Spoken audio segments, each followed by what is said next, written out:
All right, how you guys doing tonight? I'm doing pretty well. I'm not in a suit, so it's good. I'm not either, Todd? because neckties always cut the oxygen to the head, and that's nothing's good is going to come of that. So Perfect. You may have Perfect. just discovered the real problem with Congress. there you go. Let them all wear hoodies, because look what it's doing with Fetterman. He's actually, sort of coming around just a little bit, ever so slightly. Make them all wear hoodies. And All right, we're going to start it off here, guys, with the Second Amendment, a well-regulated militia being necessary to the security of a free state. The right of the people to keep and bear arms shall not be infringed. It just takes a little bit people to get coming online with us. Obviously, we have our own North Dakota's lone representative in the House, Kelly Armstrong, also the NDGOP endorsed candidate for governor. Congressman, thank you for joining us tonight. And also, special guest, Mr. Todd, the radio god Mitchell. Todd, thanks for stepping in for Clayton. It's a pleasure, buddy.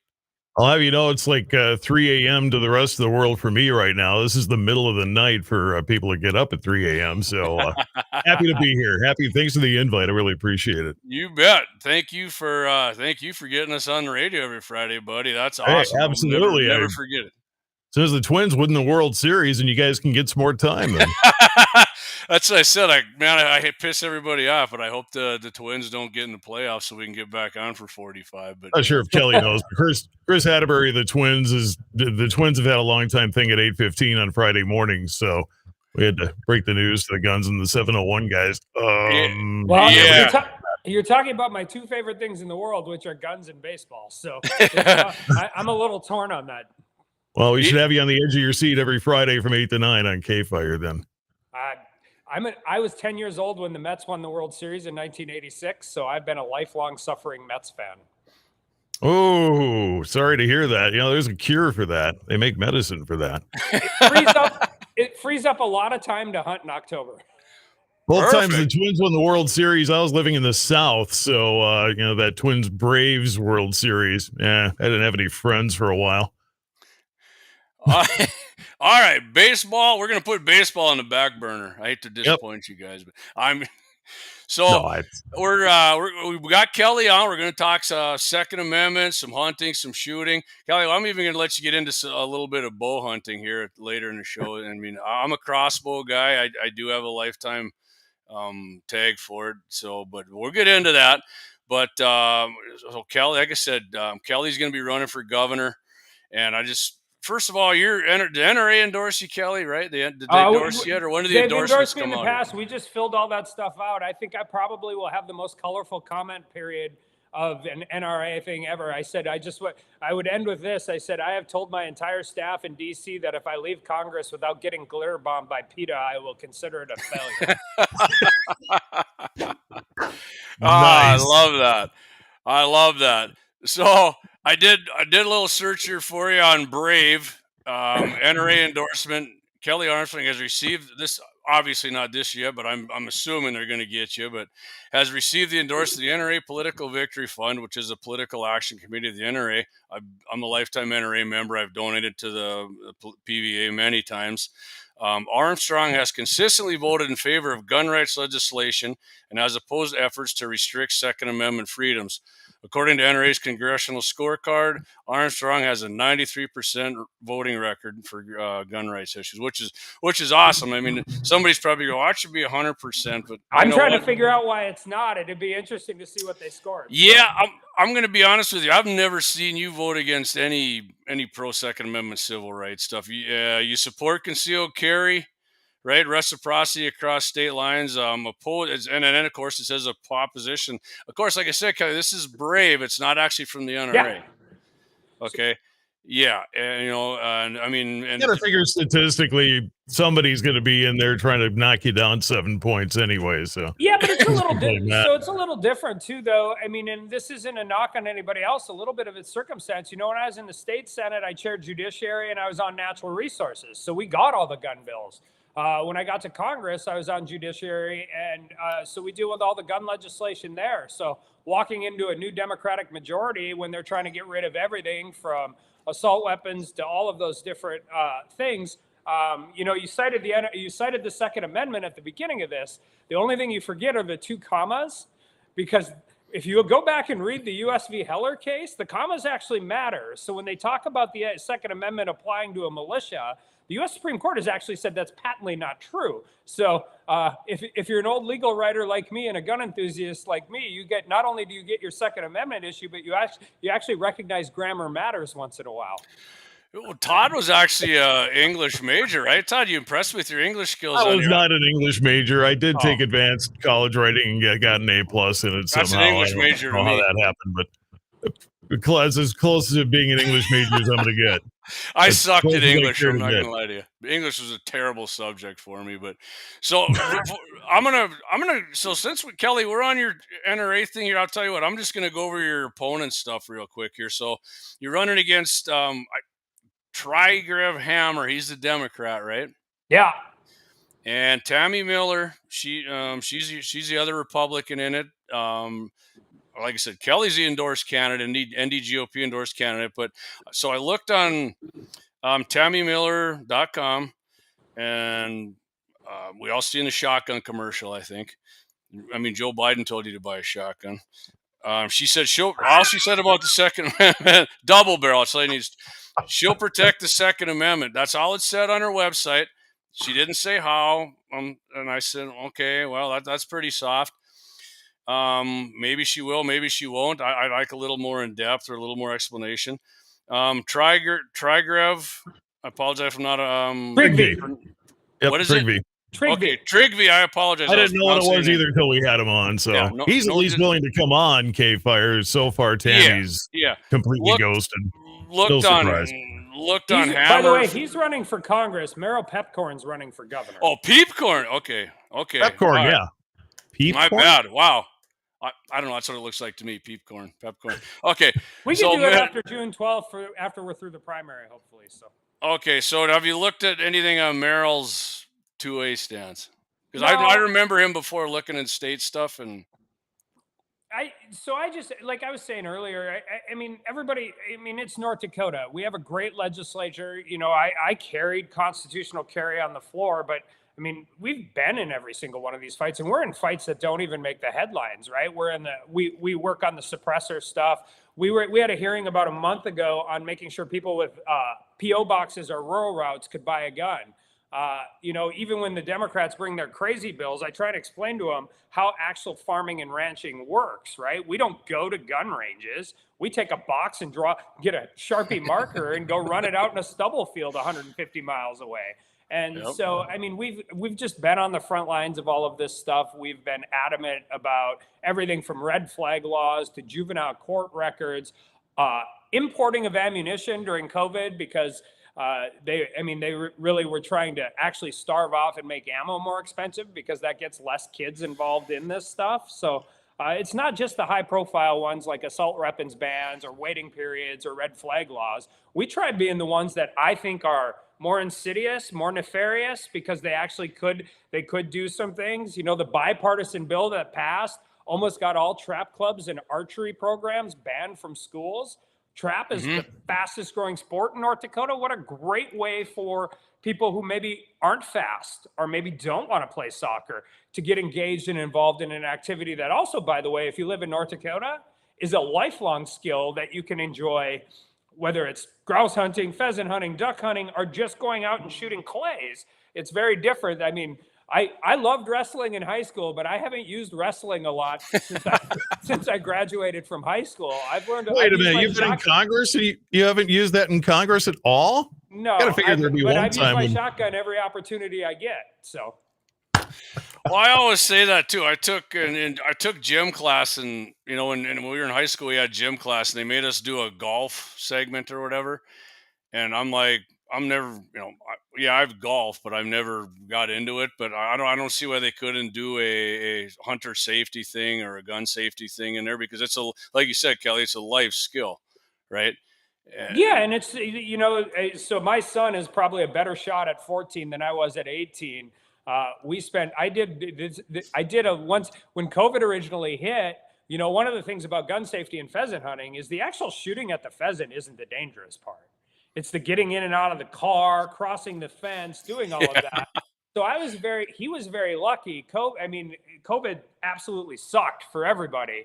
But for the first 2 weeks, I spent a lot of time with my son in snow goose blinds, taking conference calls from DC while we're waiting, putting them on mute, because that's a perfect scenario for, at that time, an 11, 12-year-old kid. He had the Franke, I like that, but only one shell. I didn't even carry a gun, and he got used to just shooting without any of the other stuff around, and it's really paid off because he can shoot the lights out with a shotgun, man.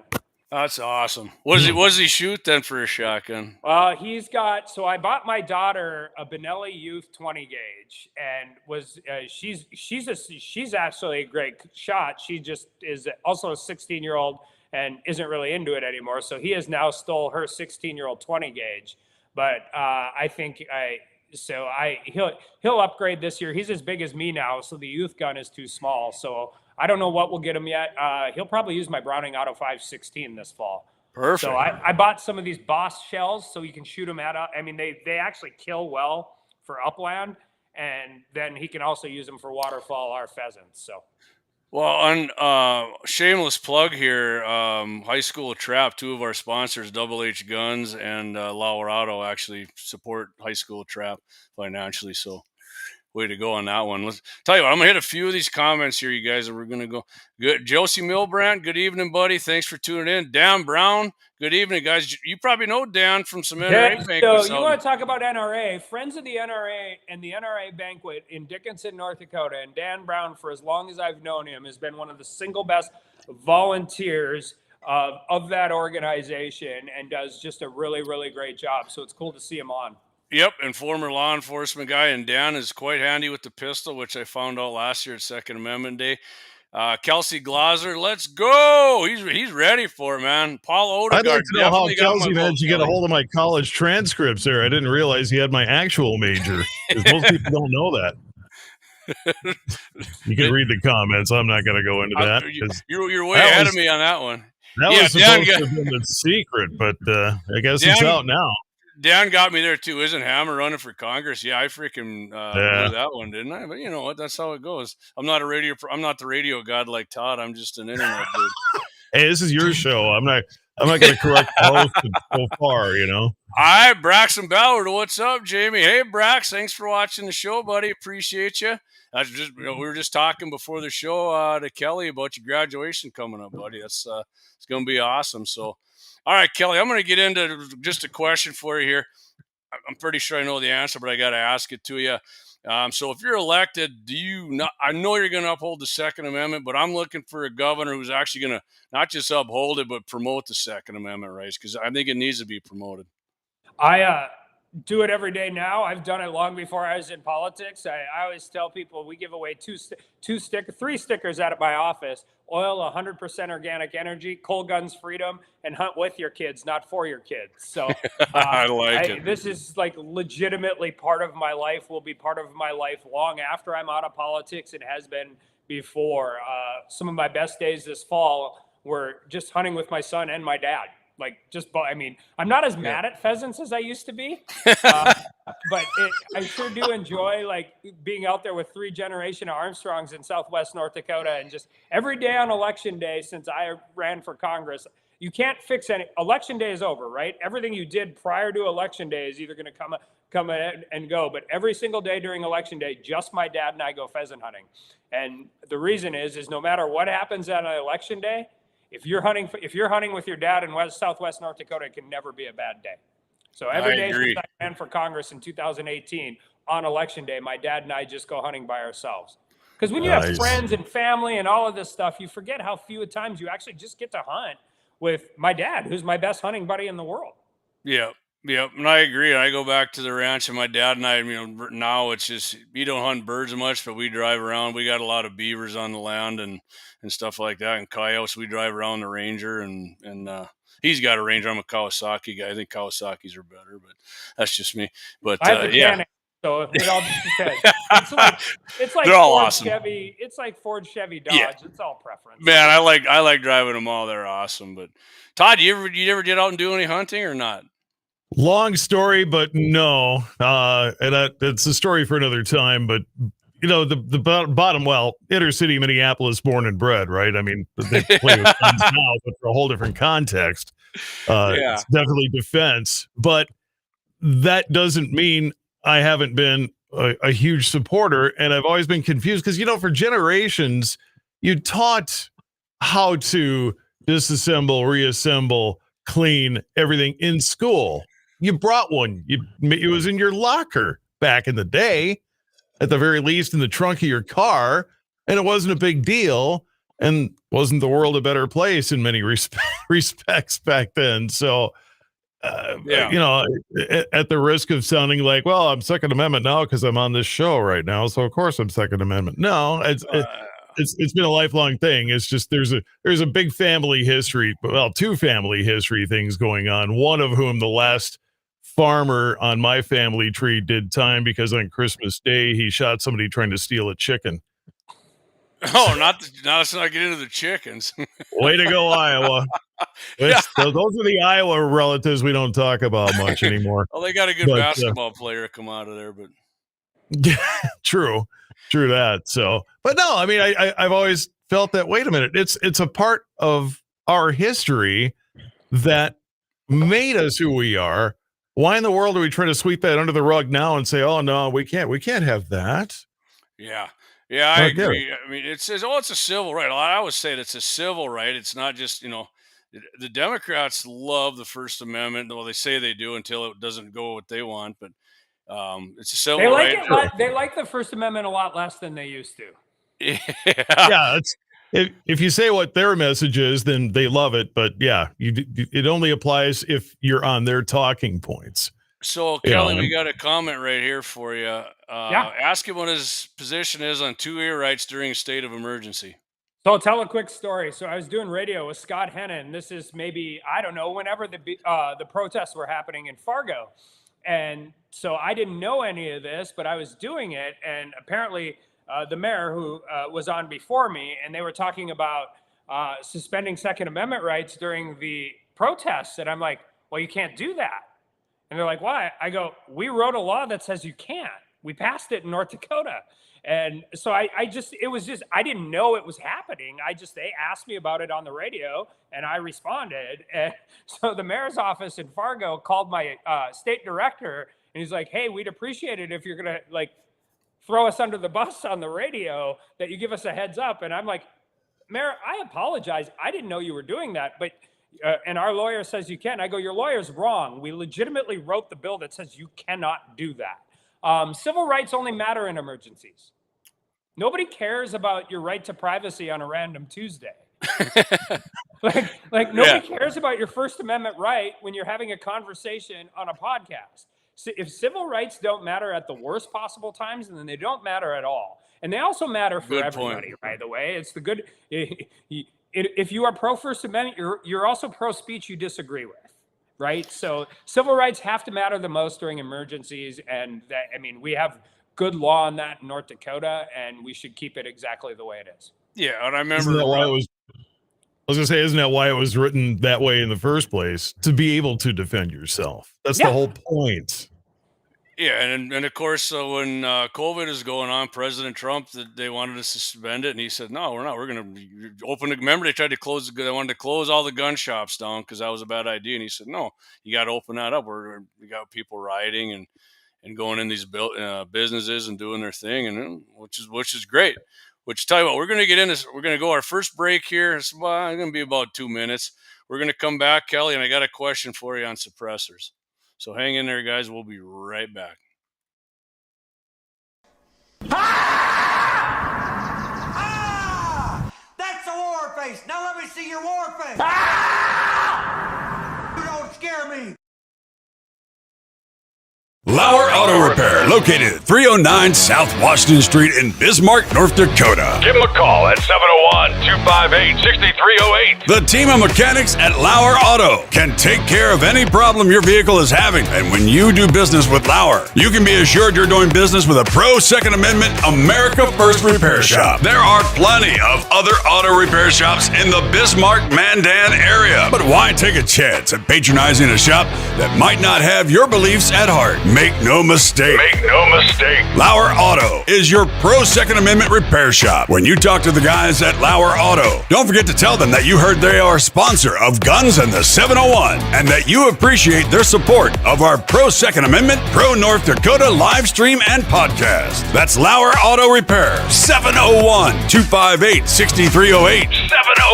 701-258-6308. Located 309 South Washington Street in Bismarck, North Dakota.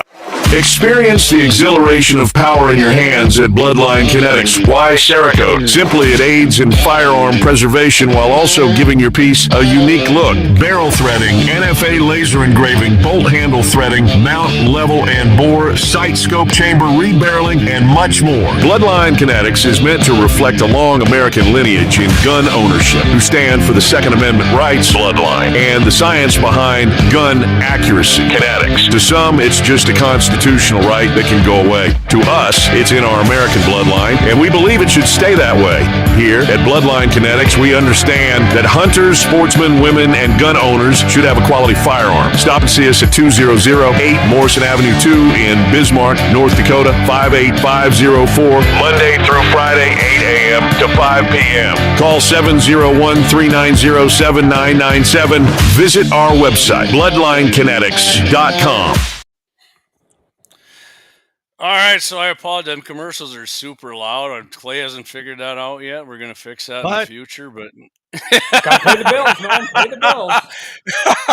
Yeah. Come on now. Let me teach you the broadcasting. You're supposed to have the commercials plenty loud so everybody hears them, everybody acts on them. Yeah, so. They are, man. I had to turn that out. It damn near blew me out of my headset there. I wouldn't think your sponsors would want you to have them nice and quiet so people don't hear them. Well, when somebody runs to the bathroom, if they got the speaker, they can still hear it. So see, there you go. Yeah. There you go. So yeah, hey guys, if you go do business with our sponsors, make sure and tell them you heard it on Guns in the 701 or 701 Nation or any of our videos, because it makes it a lot easier to do this kind of stuff with your sponsor. So appreciate those guys and please support them. So, okay, Leon Francis, he's in there with Kelsey Glauser right now. He says right on. He's loving it. Kelsey loves that axe pose there. And we were at the Prairie Dog tournament last year. Well, now I know how Kelsey found out my secret because I know Leon knew it. Yeah. But all right. So, Kelly, we were talking, you mentioned suppressors. So what are your thoughts about suppressor ownership and their use in hunting? I know Texas, it's almost looks like it might actually get overturned, where if a suppressor is made in Texas, you don't have to pay the NFA their $200 blood money, and as long as you use it in state lines. And I think you can maybe answer this. There is a suppressor manufacturer in Dickinson, I do believe. Yeah. Well, first of all, I don't think there's any reason to get the federal firearm stamp for a suppressor. I think the vast majority of the policy based on suppressors is based on people who have only watched movies. Right. 100%. They are. You mean life isn't like that? At a practical level, I heard they're actually turning around pretty quick right now. I've got 5 of them, and the amount of I screwed this up on the front end, so I never did the trust. So I buy them individually. I got to figure out and go how to fix that. But the amount of time and difference that happens on those things, and like I think one time I waited 15 months, the other time I got it in 4.5. I use Andrew Cordenoy in Dickinson. He's always been great with me. But it's just it's the definition of silly policy based on people who don't actually understand what these work like. You know, when my son's sighting in his rifle with the suppressor, he's still wearing ears because you're still dealing with that. So it's and you know, there is a manufacturer of them in Dickinson, right? I think because our newest sponsor, Bloodline Kinetics, told me that. And to just real quick on your question about getting them back, I just got 2 of them, and I went into Mandan Sporting Goods on a Friday afternoon. I bought them, and by Tuesday morning, I went in and picked them both up. I'm not saying everybody's that quick now, but doing it electronically is way faster, which blows my mind that Joe Biden's ATF, one thing they got right, because everything else they've been pretty crappy on. Well, and I mean, this is the whole thing, right? I mean, if you were talking about crime and guns, what you're talking about is cheap handguns. Like, that's what you're talking about. That's what commits the vast majority of crime. Yeah, I mean, handguns. Like, it doesn't, I mean, it's, and talking about somebody with a 6.5 PRC bolt action rifle with a can on it. Like, I don't know statistically how many crimes that weapon has committed, but I bet it's statistically zero. For sure. Well, I always tell people now, Alec Baldwin's gun has killed more than my entire safe full of our assault weapons. Oh, boy. We had a hearing where they were talking about the reason you don't shoot deer with a 223 is because it blows deer up. Like, I mean, the fascinating, first of all, like, don't ever explain to people about A-tips or AccuBonds or full metal jackets or any of that stuff. I'm like, the reason you don't hunt deer with 223s is because if you're hunting a big deer, it's a light round. Yeah, and I always said within 200 rounds of 220, I mean, my buddy has shot, my dad, big mule deer with the 220. Use the right bullet, the right range. Yeah, if it's out there at 350, that's stupid. Don't do that. I mean, that's not. Yeah, I mean, I grew up hunting with a 243. It was only when we were really deep down by the park and you're in some of those big draws where if something goes, I mean, and then I was hunting, the old school 30-06 forever. So. Yep. Yeah, which is far more powerful than any 223, which the leftists will tell you will just, pretty much blow the turret off a tank with one round, right? Yeah, but if you hold up a Woodstock Mini 14, they'll be like, that gun's fine. Yeah, well, they'll watch the A-Team. You hold up an AR-15 and they're like, that gun should be banned. I'm like, it's legitimately the same gun. Yeah. Dan Brown says he thinks Hollywood suppressor in Dickinson, and Josie Milbrand says he got his homemade suppressor stamp in 38 days. I think it's called a Form 1. Yeah. I like Josie's homemade thing there, but I think it's called a Form 1 to do your own. My cousin's done it before, so I haven't. I'm not a machinist. Josie is quite a handy guy, and so is my cousin. He works at one of the mines. Ask Josie if they ask. Well, I could ask. He's listening. Yeah. Do they zero? That's the one nice thing. The last can I bought, my gun stays on 0. Everyone I've had before, you got to resight in after you. So that's nice when you travel a lot and you don't have, I don't run, I just shoot a 6.5, so I don't ever run a muzzle brake, but I want to be able to put the can on and off without having to resight my gun in if at all possible. Right. So I hit this a little last week on the 701Nation, but I've noticed that a direct thread is a lot less apt to shift your zero. And more accurate, I think, on my direct thread cans instead of the QDs. They seem like they're right on the money. I can screw them off and screw back on, and that thing will still be punching the center out. Yeah, my gun's, it's identical with and without the can on, which is really helpful. So I see we got a sniper in the comments here, which I'm going to get to in a second. It's a spammer, but anyway, yeah. So here, one of the things I was going to ask you, Kelly, once you're elected, I've always wanted to have like an official North Dakota state rifle. I know a lot of states have done this, and I've brought this up to my representative a few times in my district, and they were kind of, laughed it off. Why would you want to do that? Because I think it'd be cool and just tweak leftists. So, what's your thoughts on that?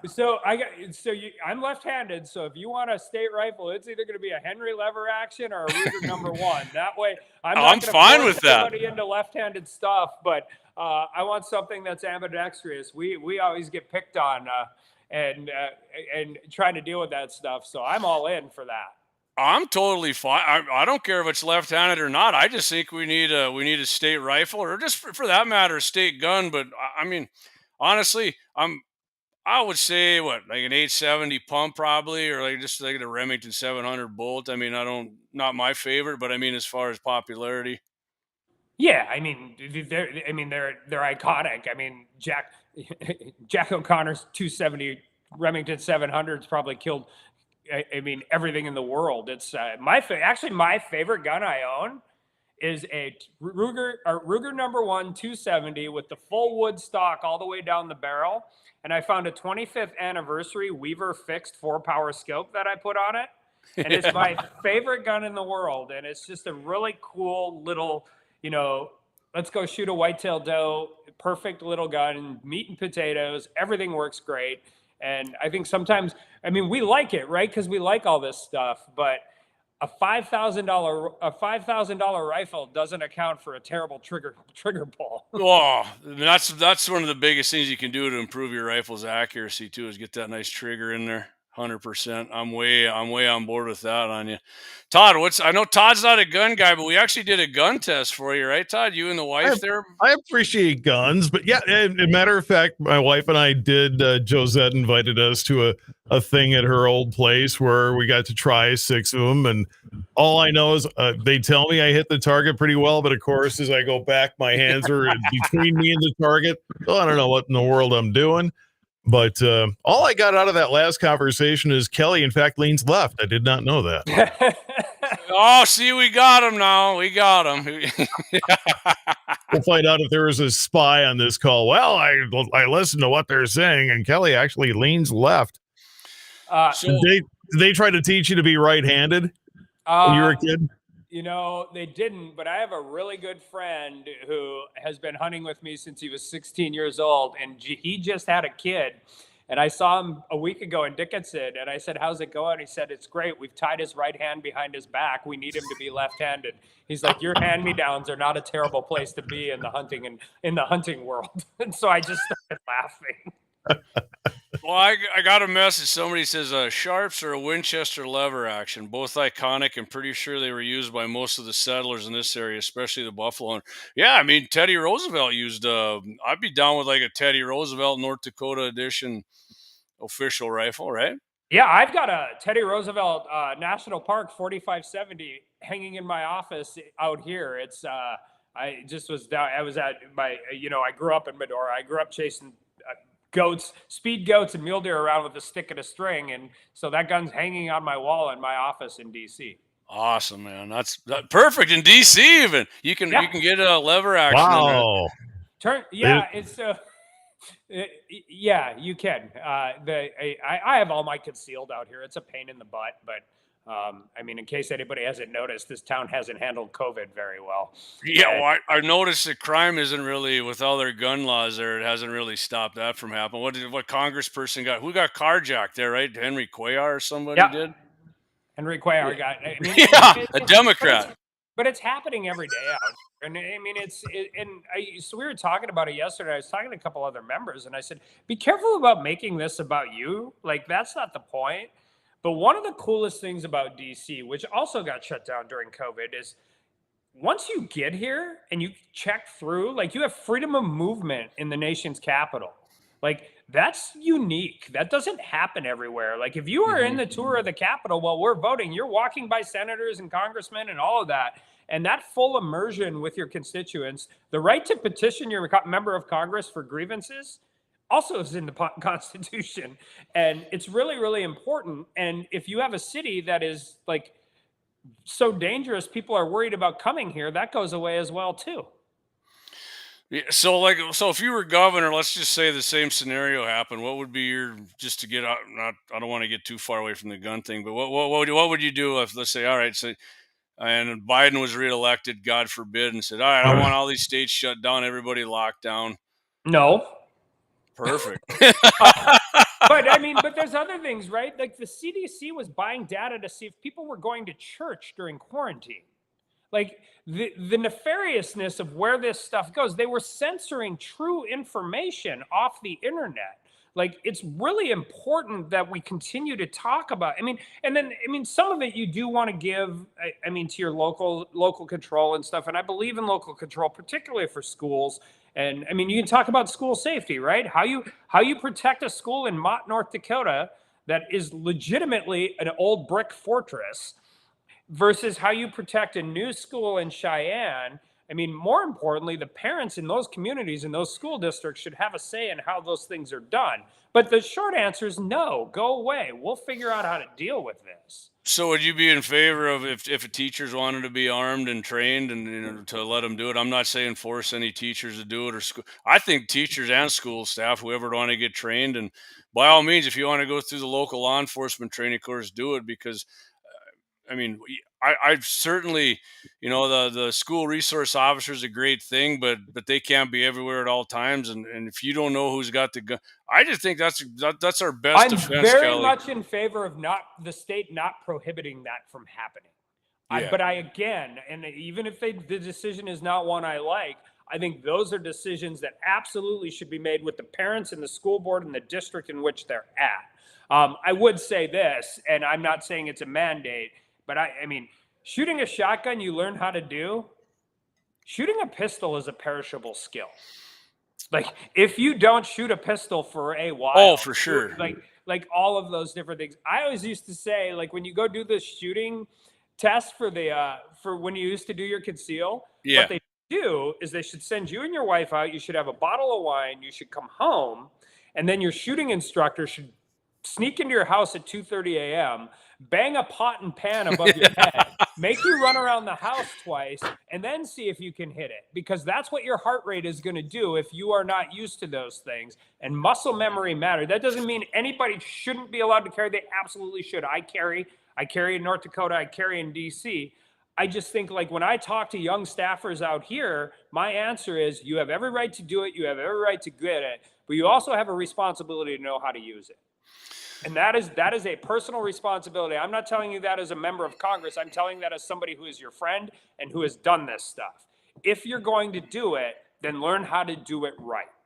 And whether that's inside the waistband, whether it's in your purse with a .380 revolver, however you choose to protect yourself, you also have a response. I mean, because again, most of the staffers out here, doesn't matter if they're Republican or Democrat, come from about 100 miles out of here. It's really cool to talk about owning a gun, but if you haven't grown up shooting guns, you better go and learn how it operates. And well, I don't ever want to use it. I just want to pull it out. I see you're already wrong, because you don't pull out your gun unless you're going to use it. All of these things exist in a real world setting and not what you see on TV or Netflix or Amazon.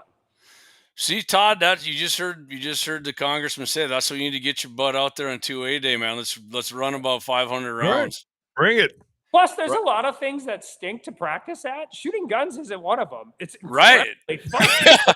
even when it's not that fun, man. It's like, you were talking about shooting steel before we came on. If you even shooting at steel, if you're not shooting the center, you're like, well, I'm pretty sure that stopped them, right?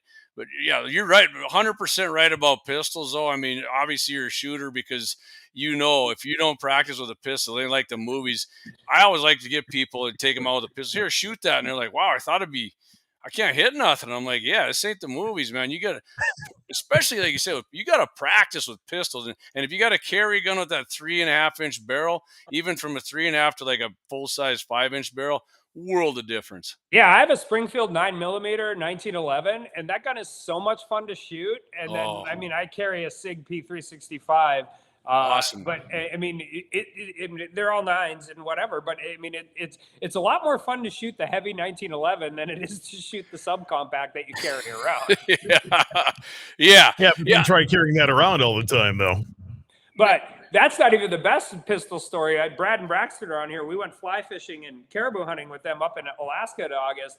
And I had a buddy who was at the same place right before me and lives in Leeds. And he asked me if I had a bear pistol. And I'm like, no. And he's like, well, you're going to be here for a farmer's town hall. And so, we conducted a temporary transfer of a 454 Casull with like a 3-inch barrel.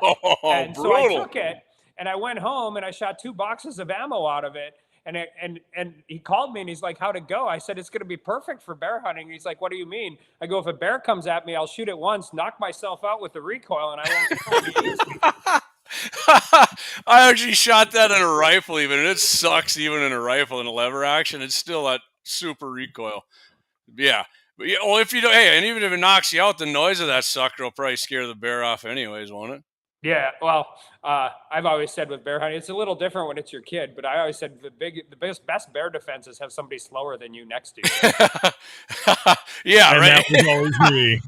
Todd. You just have to outrun your buddy. Don't go bear hunting then, Todd. If you're that, don't do it, man. Now I know why you guys keep asking me to go hunting with you. Now I get it. I just wanted to go shooting. If anything comes around that's going to eat you up at 2A day, I guarantee you it won't get too close. Everybody will be like, all right, we got us a real target. All right, I tell you what, guys, we're going to hit our second ad. This is a long one here. It's going to go, I want to say about 4 minutes. We got to do all of our sponsors on this one, which is awesome. And we're going to come back. And Kelly, I got a good question about firearms and ammunition companies here in North Dakota. Perfect. And why the heck we haven't had more of them coming in here. So that's what I'm going to ask when we come back. Todd, hang in there. We'll be right back, you guys.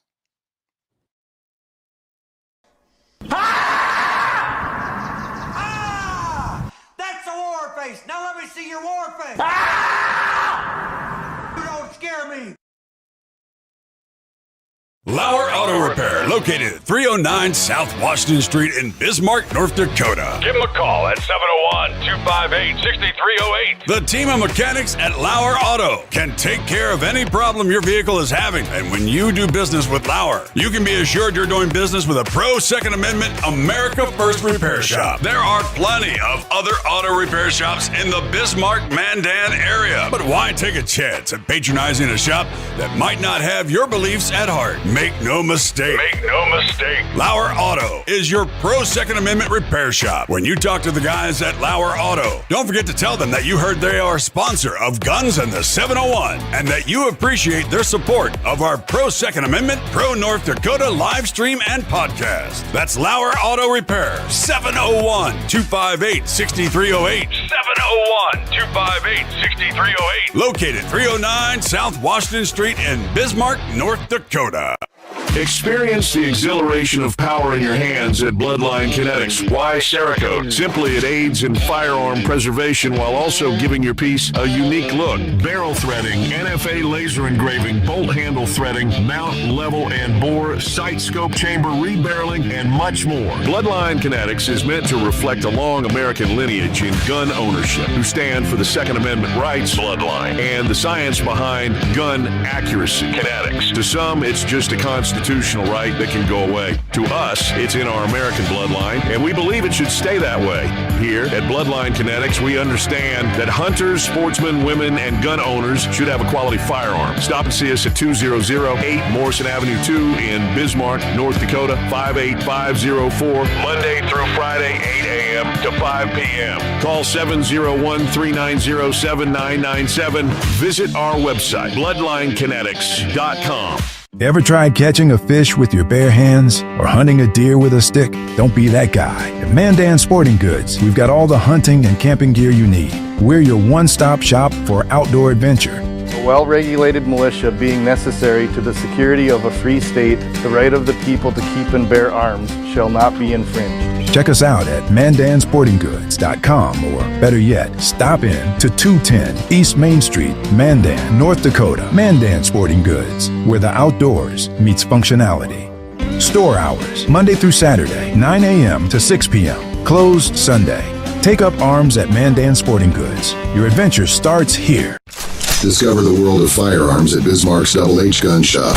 With a wide range of products from handguns to rifles, we cater to all your shooting needs. We are your local gun experts. Not only do we sell firearms, reloading supplies, targets, and whatever your heart desires, but we also have a ton of knowledge and answers. We shoot, we hunt, we compete, we reload. It's been the Howard's way since 1976, and we ain't fixing to change anything. Visit our website at hhgunshop.com to browse our inventory. Double H Gun Shop, Bismarck's best new and used firearm reloading supply, gunsmithing, and sporting goods store. Double H Guns. Double H Guns. 1021 South Washington Street, Bismarck, North Dakota. Call 701-223-4888.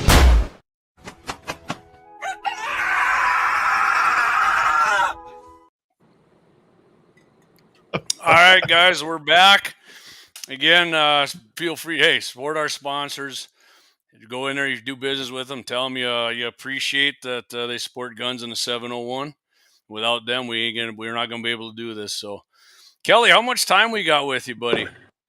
We can keep going. We're good. All right, awesome. I don't want to keep you too long. I know you're a busy guy, but I said an hour, but I got a lot of questions for you here yet. And so, yeah, Josh's shots ammunition, they load shot shells, just opened in North Dakota. Yeah, I did. I talked to the guy. Well, I didn't talk to him, but I was emailing back and forth with him. I can't remember his name, but I don't know. He was going to come on, never did. Maybe he got busy. I don't know. But, yeah, they're a local company. Looks like they got good prices on shotgun shells. And we checked it out. It looked pretty competitive. But so anyway. Rome Firearms is in Grand Forks. I've got one of their 308 platforms, which is great. I bought some waterfall shells from a guy in Bismarck who, instead of sending to me online, delivered to my house. But it's, whenever you can find that stuff, it's always better. Right. So here's my question to you before we went to break.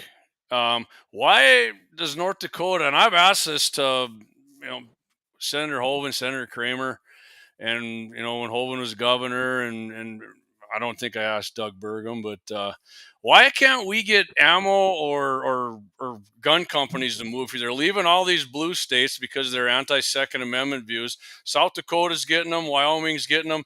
I mean, Weatherby moved to Wyoming. Stag Arms moved to Wyoming. Magpul drug up, moved to Wyoming.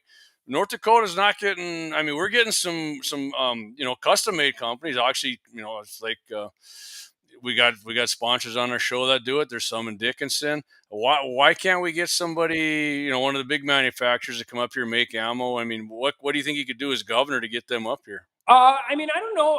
Well, one, we have 50,000 open jobs in North Dakota right now. Workforce would be part of it. So I've talked to the guys at Hornady, and I just met with the guys at Winchester. They were out here doing some Second Amendment promotion and stuff like that. The bigger guys are going to do what they do, but you can have I'm trying to think, Montana Rifle Company. I mean, some of those guys, we should make it more attractive. But I also say this, and I think just talking to people who do this stuff, North Dakota is just such a great. We might not be the best at everything, but we're the best mixed bag in the country.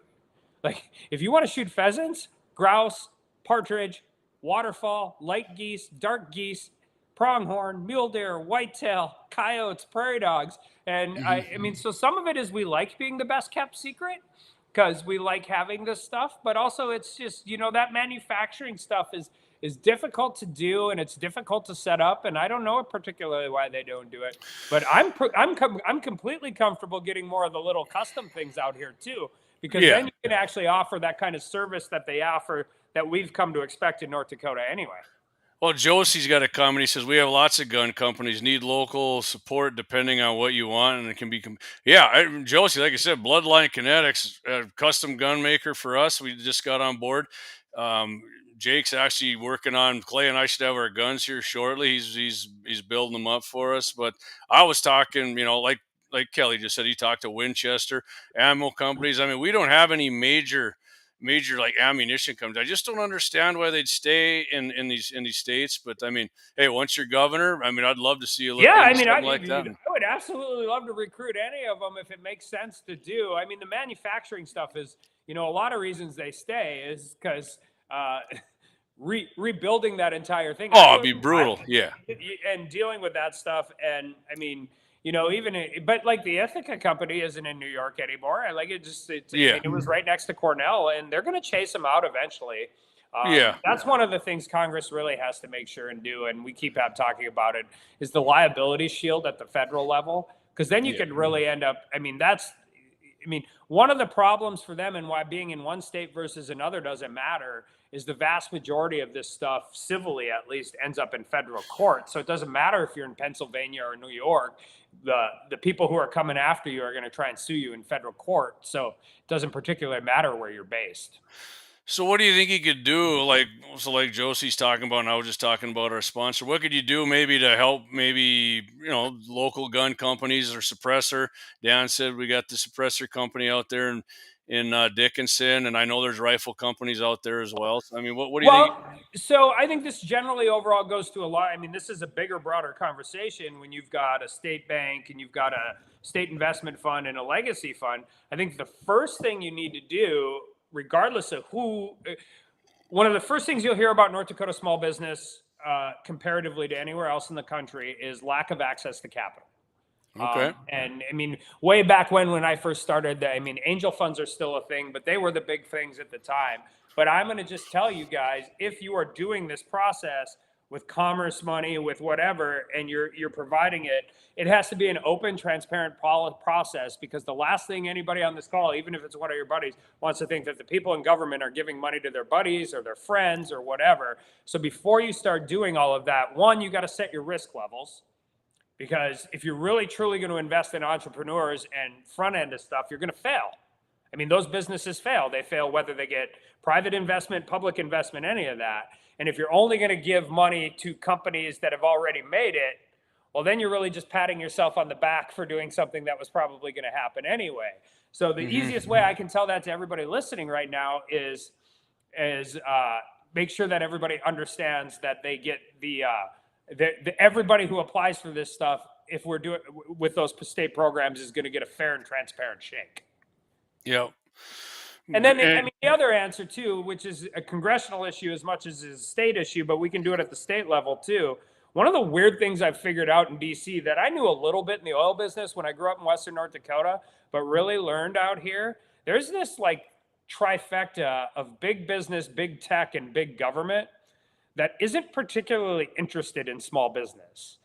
Small businesses don't just compete. Small businesses get hurt significantly more by regulation than big business. Big business is okay with regulation because they'll just hire 9 more compliance officers. And what it costs them in compliance, they'll make up for in market share because they just shut down 5 of the small businesses. So dealing with the regulatory regime and making sure that it actually is reactive to small business is really important.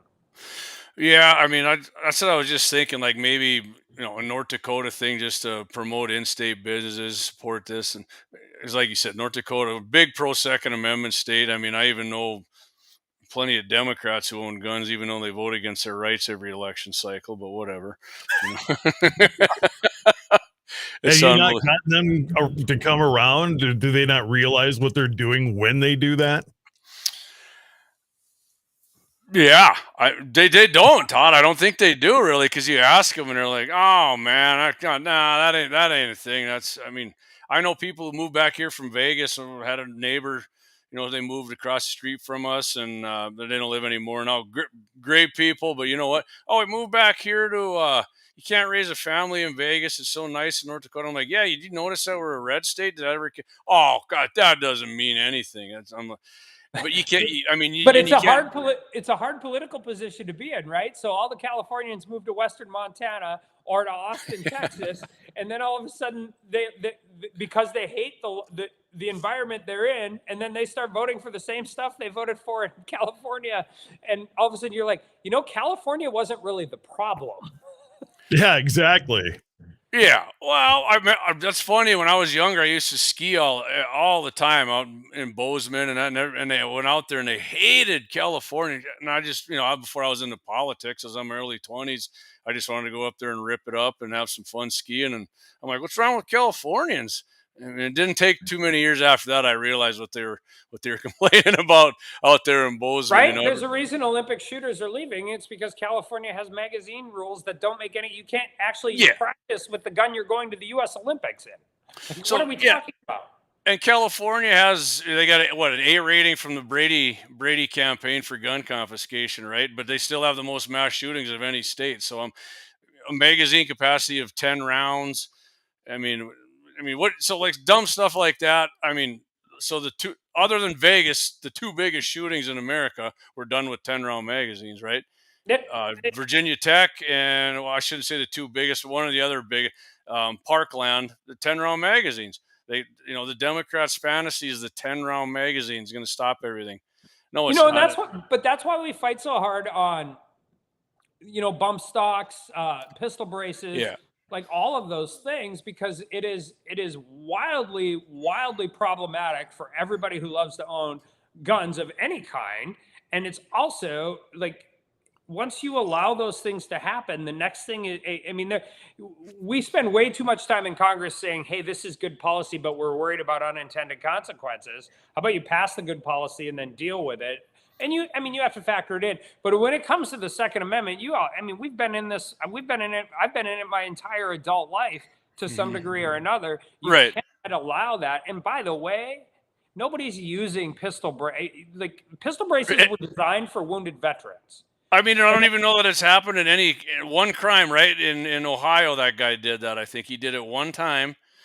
and that was it. And then they went ape crap over it. And but nobody's ever explained to me. Nobody's ever explained to me how that crime would have been any different with a regular stock rifle versus a pistol brace rifle. Yeah. So you have to say it's uniquely dangerous, and it's not. This is the same thing with suppressors. You have to show me why it's uniquely dangerous, why you need to regulate it more, and nobody can do that. They just do it as a matter of course. And with the pistol brace thing, that's a whole different thing because they retroactively applied it. So I'm curious. You bought a gun legally, and if you didn't go get your papers from the federal government, you became a federal felon. Let me see your papers. Even if you disagree with the ATF, which I do, at least if the law would have been prospective, then you can have a real, like one of the major pro-gun versus anti-gun fights we have out here. But they made it retroactive, which is should be appalling to anybody who actually believes in the fairness of our constitutional republic. Right. And it is a republic. That's one of the things that drives me nuts in D.C. is when everybody says it's a democracy. Anyway, I'm not going to go down. But it is both, by the way. Yeah, right. It's a democratic process to elect people. But when they say America's a democracy. Anyway, I'm curious. So what happens like when you explain, like you just did to me, when you talk to your Democrat colleagues in the House when gun control's up? I mean, that makes perfect common sense to me. What do they say to you when you say that to them? And they're like, no, I'm not. The reason you don't hunt deer with a 223 is because you blow the deer up. That's what they say to me. One of the things I always tell seniors in high school when they come out to see us, it's close up, and I say, never apologize where you're from. Because you learn a lot of things in North Dakota that somebody in an inner city will never learn. Yeah. I just use this as the way I always say it. I can take a kid from Mott, North Dakota, give him $2,000 and drop him off in DC, and he'd figure out where to live. He'd figure out how to eat. He might love it. He might hate it. But I could come back in a month and pick him up. If I took a kid from downtown DC and dropped him off at the gas station in Mott, I come back a month later and he'll still be standing at the gas station in Mott. Don't ever apologize about knowing how to change the oil in your car, helping your neighbor combine because he got hurt, going to the spaghetti feed because one of your baseball parents has cancer. Those are the things we do here that are just uniquely different than anything that goes on out here. I mean, if you want to be an anonymous, move to a big city. But that permeates into the gun conversation because people just don't understand how we work, live, and play, and they have no interest in finding out why. Like, my wife doesn't understand why I want to get up at 4 a.m. when it's 25 degrees wind and go sit in a goose blind and shoot geese. She doesn't get it. I think my answer to that is nobody's ever died on their deathbed has never said, man, I wish I would have hunted less. That's awesome, man. I like that. That's actually a good shirt. So quick story. My buddy, we had the big winter there a couple years ago. He had a muley buck tag. We got up one morning out at a ranch. We were heading out to the hunting shack, whatever. There was 2 feet of snow on the ground. Dad plowed the road with his loader, but we were going out and I videoed him. It was like 10 or 12 below, just white everywhere. And that's what I said. I'm like, hey man, women don't understand why we do this stuff, do they? And he was just freezing. He looks over. He's like, I forgot my cell phone. So we had to go back and get a cell phone. Oh, yeah. So I want to hit on, we had a couple votes right here, not HR 615, right, to protect access for hunters and anglers act. I have no idea. I think that was last week. I thought it sounded like Clay was trying to beep in on me here. Yeah. So right. Cause Biden administration wanted to ban, or they were using the 3-letter agencies to ban. That's the conservation. I mean, I didn't read their names. They want it. I mean, by the way, it's for grazing too and agriculture, and it's to turn all land like walking access only at the very least, no multi-use. And, so we have Bruce Westerman, who's probably the best duck caller in Congress, is the head of our Natural Resources Committee. And we've done a really good job of actually dealing with those things. So, I mean, you guys voted. I mean, so it's going. You voted that down, right? And 764 Trust the Science Act, which I think Representative Boebert introduced from Colorado. That was to delist wolves, right? I mean, I don't know any hunters. That's next. I think either that's this week or next week. That's a huge. I mean, and even though we don't have wolves in North Dakota, you have to care about this stuff because the Endangered Species Act is one of those pieces of regulatory regime that they absolutely use to stop farming, ranching, oil production, access to federal lands for hunting mule deer in western North Dakota. Like whatever they can utilize to do that, they will absolutely try and do. So and the gray wolf should be delisted. And ask any rancher that's got a lot of them around. So is it true? Like I'm hearing, like the Biden administration or the Department of Interior or whichever it is, I don't know which one they want. They actually want wolves and grizzly bears back in North Dakota because they claim it was like their native territory hundreds of years ago or something. I mean, are they literally trying to do that? Yeah. I mean, I think to some degree or another they would like to and continue to move that. I mean, but you don't have to go very far. I mean, you can look at BC and their grizzly problem. You can look at California and their black bear problem because California has banned dogs and they've banned baiting, and their black bears aren't much bigger than black labs anymore because they're overpopulated, and they're coming into areas and dealing with that. And I mean, we dealt with this right with the park, and everybody, I think now, I mean, we used to ranch out there, and everybody now likes the fact that by the way, by everybody, I mean Kelly Armstrong too, likes the fact that we have a thriving elk herd. Yeah. But if you used to run cows north of Medora when Blue Tongue came out and they quit shipping elk out of the park because we used to help like Yellowstone and all of those places with their genetics, and you bought a ranch north of Medora that had never had an elk on it before a day in its life, so you didn't have elk-proof hay yards, you only had 3-wire barbed wire, and the elk kept getting out of the park and onto your ranch, that was a real problem. I mean, it was supposed to be a federally managed population, and so that's how the depredation hunt started. That's how we started managing it. And now, 30 years later, I think we're all great with it. But I can tell you, when you were ranching then, at the time, you weren't great with having 85 elk in your hay yard. Right. And I hear that from Scott Bachmeyer quite a bit too, because he's right out there in the Badlands. But we always forget what the history of that was. I'm glad we have elk. I'm glad we have more moose. I think we have to look at some of the moose stuff too. Give people more opportunities to do it and also protect the corn farmers up northwest of Minot. That's awesome, man. And I know you got to get going here, Kelly. You did get an elk tag though, right? Real quick. I got that. And one more thing for you. I know you got to go. My dad and my brother and I own a half section of land in the Badlands, which we don't get to near enough because of this job. So we've got that. I don't think the timing is great, but I think I've applied 5 years, and so I finally got it. But it'll be fun to do that.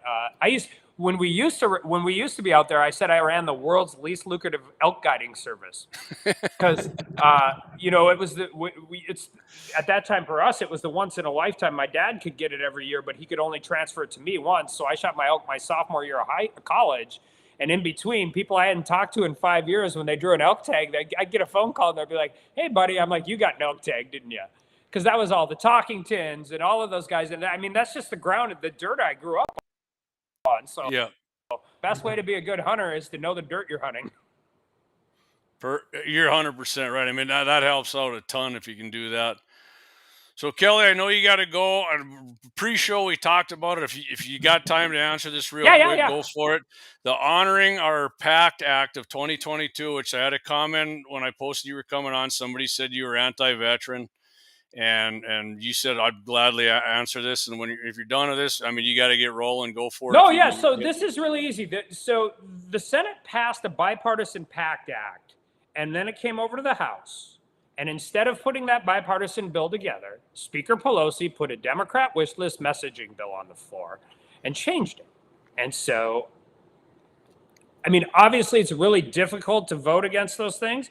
But I think like 120 Republicans voted against that bill. And then 173. Yeah. And then 2 months later, the bipartisan Senate bill actually got brought to the floor. And that's the one that ended up passing and became law, which is the same bill, essentially the same bill the Senate originally passed. So we were always going to support the Bipartisan Pact Act. What we weren't going to support is the bill that she stripped its parts out, put in more mandatory spending, actually couldn't implement the program, and our veterans groups were telling us this, and they were doing it as a messaging bill. Never ran through committee. She drove it straight to the floor, and we voted against it. And I'm glad we did, because it was a bad bill, and the bill that passed was a good bill that had bipartisan buy-in and the support of the veterans groups. So I get that, and people get mad, and you, especially when it has a name, and you're talking about burn pit victims in the military and military veterans. So the first bill, yes, we voted no on, and I'd vote no on it again tomorrow. And the second bill that came through, that was the bipartisan bill that came through both committees and both Congresses, I voted yes on. Awesome. I appreciate you explaining that. I knew it was something like that. I mean, I've seen Democrats pull that before, and I was 100% sure you're not anti-veteran, or for that matter, pretty much. I mean, even most of the Democrats, for that matter, aren't anti-veteran. Yeah, there's a lot of. I mean, one of the places where in a really partisan Congress, like our House Armed Services Committee is still pretty We got a lot of veterans who've served on both sides of the aisle that actually. I mean, we're still not good enough at it. We got to get better at it. I mean, the bureaucracy in the VA is terrible. We got to work on veteran suicide. We got to figure out how to do all of these things. And we have to do them better. And it should be something we try and do better every single day. But it is the one area that, for the most part, we have the ability to work in a bipartisan way. Yep. Appreciate that. Kelly, thanks for joining us. Todd, stick around. You and me are going to be on here for a little bit longer. We're going to talk about few things. But Kelly, appreciate Thank you, guys. Thank you. Let's do this more often. This is, I'm telling you, I don't always love interviews. Todd's been on sides where interviews. And I'm telling you, man, I had a ton more stuff for you. Let's come on, talk some hunting and guns and whatever you want. When you're elected governor, you're more than welcome to come on here anytime you want and then talk about issues like this. I made it just in time, Jamie. Yeah, you did. I told Todd to hang on because you're coming on, but Kelly, you got to go. I know. Kelly, thanks for doing this. Sorry I wasn't able to get on tonight. I'm serious. This is a lot of fun, and it was. Appreciate obviously, I think you guys can tell this is one of my favorite subjects. So we'll try and make this much more regular. I got to say this, Kelly. I've always said that you're one of the biggest supporters of the NRA. I knew that being the rep for so many years up there around Dickinson and working with Dan. Running those programs across the state. So thank you, because you have been one of our biggest allies in defending the Second Amendment. Thanks, buddy. I just was telling them I haven't seen you in a while. Yeah, no, I don't leave the place much anymore. I retired, and I kind of like it here. Yeah, I'm excited to come home. Hey, if you get here in time for 2A Day, it's May 25th. We'd love to have you. Well, let me check my calendar, because I'm sure if my staff did what they're supposed to do, it's probably not great, but I'm still in charge at the end of the day. So, anyway, thanks, Kelly. Thanks, guys. Awesome. Thanks, Kelly. Have a good night. Appreciate it. Thanks for doing this. I appreciate it. You bet. Anytime. All right, Todd, how you doing, buddy? You're pretty quiet over there. Well, I don't know if I have much to lend to the conversation, but I'm certainly enjoying being on with you guys, and I really appreciate the invite. Hey, Clay, did you like that when I got it wrong and I said Trigrave Hammer was running for governor, and he's not? He's running for I thought Cody and radio got that one wrong. It wasn't until we had him on that I finally heard, that's how you say it? Okay. I'm sure I wanted to be on here earlier. I was going to pop in, but I guess I got done, about 20 to the hour, Clay was texting me. I know you had something going on there, Clay, and appreciate that. I guess me and Buddy might be buying a building and opening a new laundromat in Lemon, South Dakota. Great. Opening a new laundromat? Yeah, the other one is 2A laundry, baby. Hey, the other one's going tits up, so. Well, and let's face it, laundry is going to be a need that doesn't go away. You can't AI laundry, so I mean, it's just easy investment, no-brainer investment.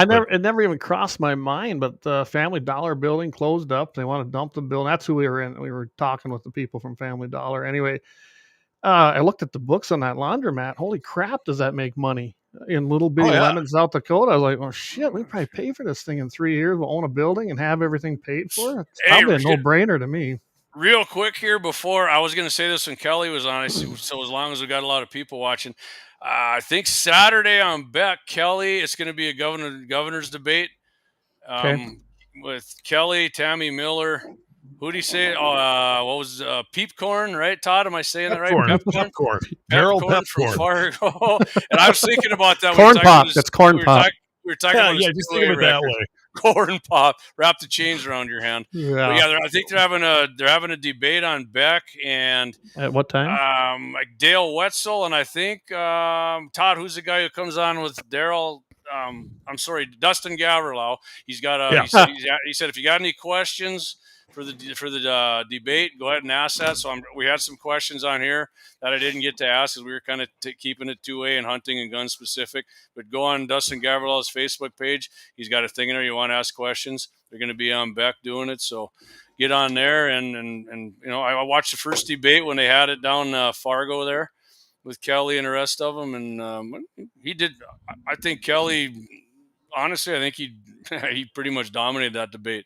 So, and I'm not saying it didn't take long for the Tammy Miller campaign though to come out with the press release saying that Tammy Miller won the debate. As soon as I saw the headline, Tammy Miller wins debate, I thought, who's this from?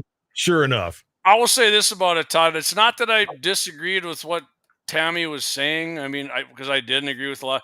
But, I mean, Kelly just carried himself far more as a leader up there and was far more cogent. And, I mean, that's what I said. I think he dominated it. So, and if Tammy wants to come on our show, Tammy, you're more than welcome to come on. And I rolled out the red carpet here on KFYR. I mean, if Kelly will be our nominee. Even Trigvy's been on. I mean, the person who steps up to the mic is the person who's going to get the mic. And KFYR blankets North Dakota. Why on earth you'd want to run the other direction from KFYR, I don't get, especially if you are claiming to be a conservative. Yeah, exactly. And it's not like you're going to say no, Todd. You just rolled it out again, right? Come on your show. Yeah. Heck, I mean, Mitchell in the morning, Friday mornings, maybe you and Clay can do a little Second Amendment drill down on there. There we go. Are we? We must still be live, huh? I thought we had. Yeah, we are. Absolutely. I didn't really want to let that out of the bag. What I was talking about. Oh well. Yeah, you did now. Clay's laundry. Get on it. Yeah. Heaven forbid you get some business going there. Yeah. But I'll call the bluff on Tammy Miller. Hey, just join us on some Friday, and you can talk your Second Amendment when we have the guns and the 701 on. I mean, perfect, Todd. That's perfect. Because I looked at TammyMiller.com, and all she said is she'll protect the Second Amendment. I want to know how. Get a little deeper in on it, I mean, don't voters want to know? Yes, voters want to know. Why on earth would you run away from a platform where your voters are to talk to them? The biggest hammer in the state, not Tiger, but KFYR is the biggest hammer. Exactly. And I got to believe that if you're going to run away from the biggest platform, you're setting yourself up to fail. So, Todd, you know what I always said? If I'm going to run for office, I would want to go out and prove to everybody what I'm saying is the right way to do things, right? Not run away from it. I'd run to it. Exactly. Grab every microphone handed to you and make sure you talk and you talk to people. And is that what's happening there? No. Yeah. And so one thing I want to get you guys' opinion on, and I know I sent this out to some people and I was getting some flack for it, which is fine. But so Kelly, I get a lot of people. Kelly's a rhino. Kelly Armstrong's he's a rhino. He's a rhino. 538.com. Kelly supported Trump's agenda. He voted with it 88.9% of the time. If a guy who votes with president and the people who love Trump will just totally ignore that and say Trump, no.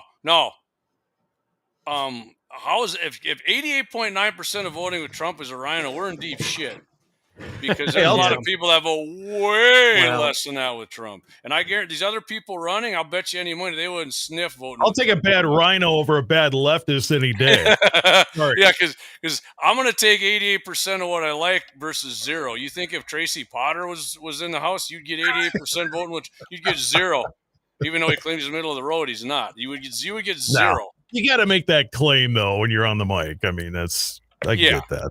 I get it too, but that's why he pisses me off because it's full. People could see through stuff like that, though. People know.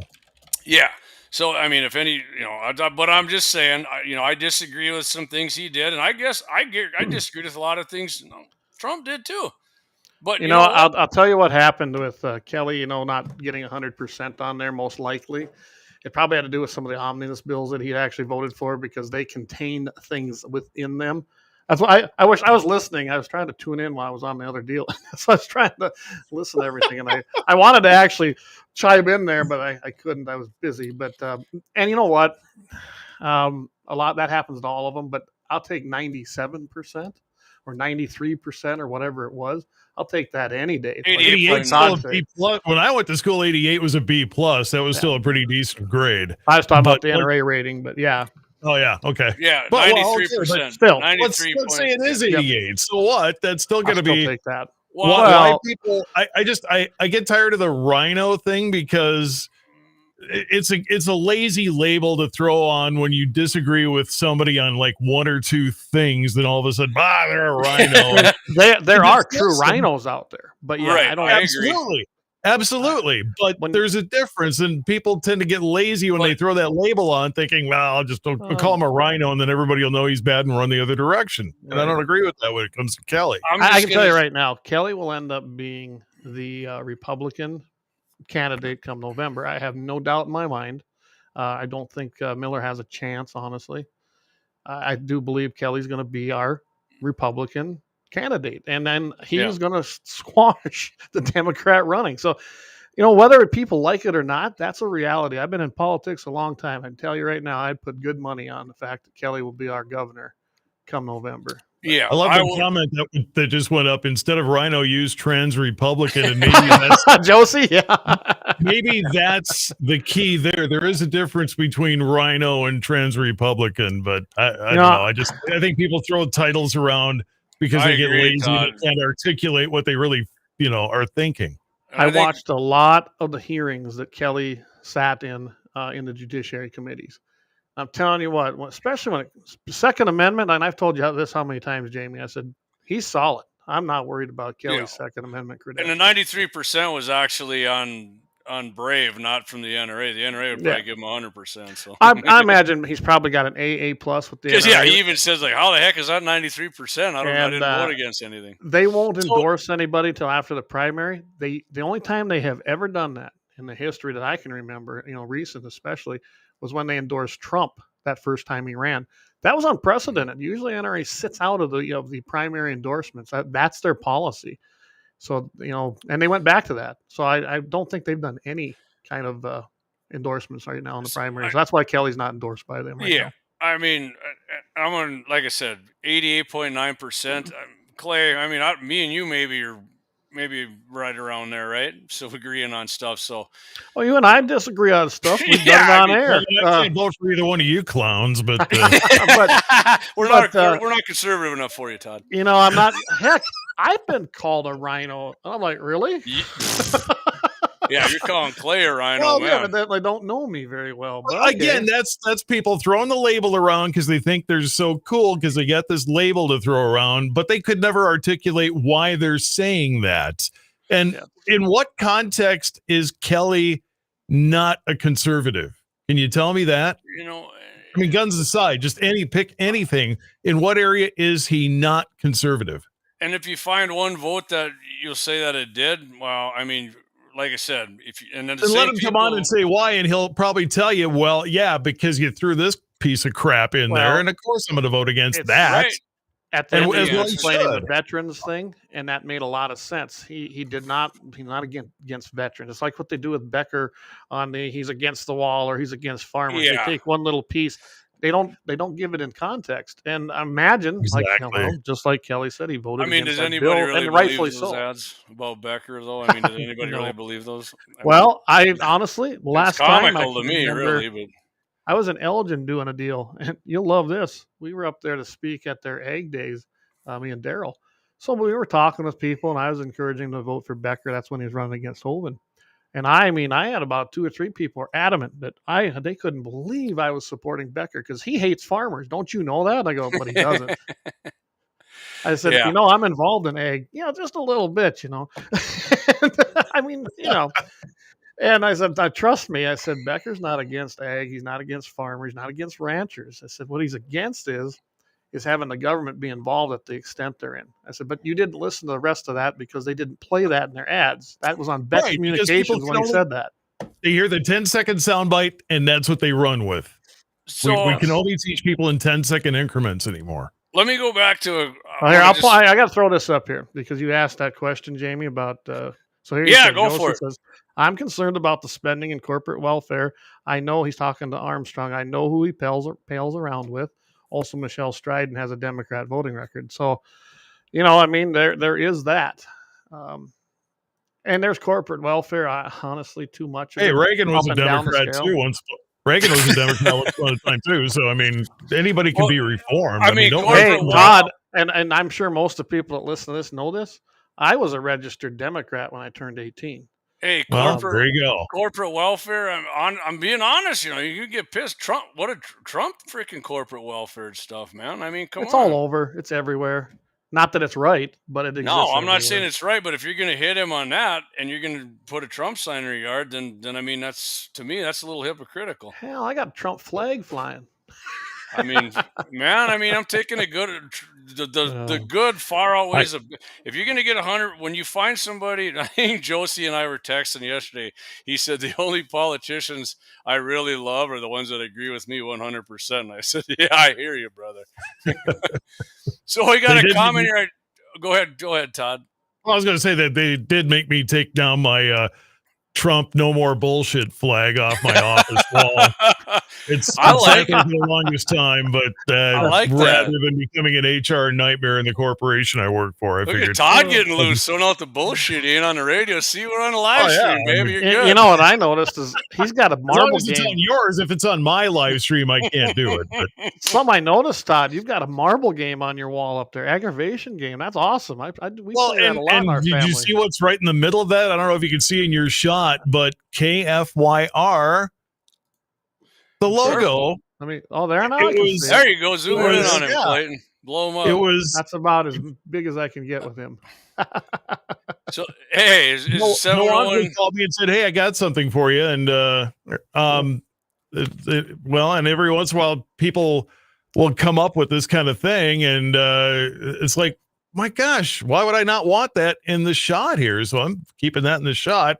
I do have the game pieces though, yes, just in case in case I get bored while Jesse's reading news or something. I can. I'm Jesse. I'm just kidding. So I'm going to go back to a one shot. Cap said, "Ask Kelly what he thinks of Governor Noem for shooting a ranch dog."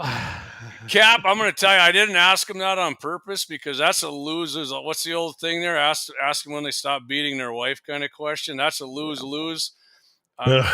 I mean, that didn't work out well for Kristi Noem, and I'm not. If Michelle Miller comes on, I'm not going to ask her. Is there anything new that can be said about that hasn't been said in the last 2 days? And I'm going to tell you this right now. I don't know the details. I think it was a stupid move to put it in the book, but more likely, she dictated her life story to someone, and they put it in there.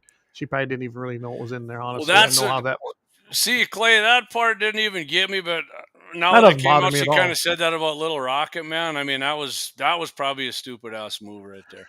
I missed that. I've been kind of busy. So what? Well, she said what happened. She said she's seen him and had to stare. They seen eyes across the border, and the book said had to stare down, and then she said she never met him, and I'm like, okay, well, now they're just done with the dog, and they're on with that. And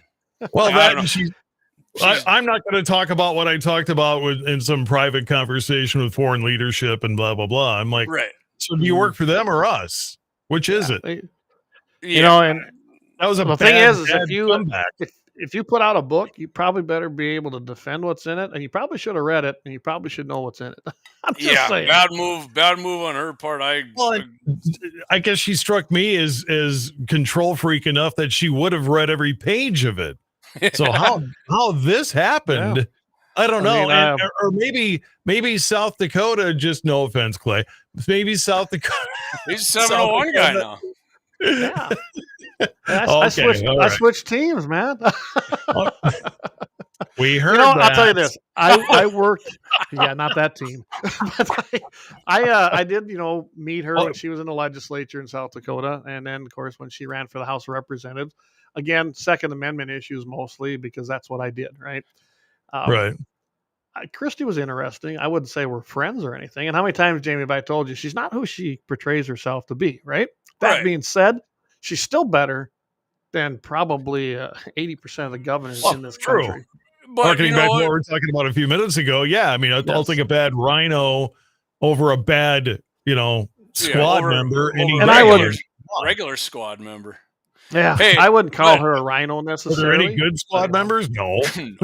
Not. And hey, I've shot dogs, so I guess everybody better get pissed at me because they were. But you also know that's one of those things that you can't go on a TV campaign to California or whatever and expect to win votes with that. You have to know cause and effect before you put that out there and realize, okay, wait a minute, that's a hill we'd get shot on.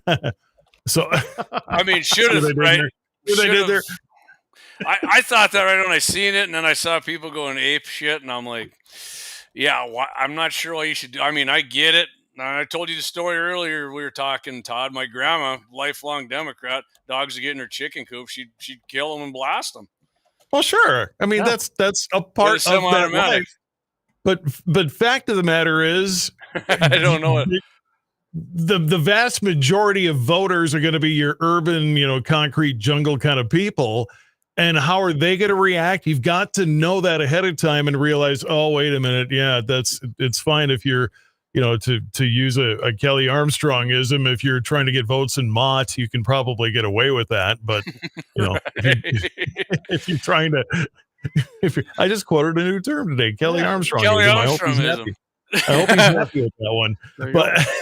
But if you're trying to win votes in, San Francisco, Los Angeles, San Diego, for example, to name but just a few, you can't expect to actually have a positive effect for you. No, right. Yeah. So Brian, I'm going to put that comment up. We don't know what Clay is 1306 means. We need to verify. I'm out of the loop of all that modern stuff. Yeah. So am I. I'm out of that one too. Maybe Todd knows. The other one Clay probably doesn't know is what my actual college major was that Kelsey had put out there earlier in the show. I do not. I thought it was English. That was a priceless moment. Todd majored in Two-Spirit African Lesbian Studies.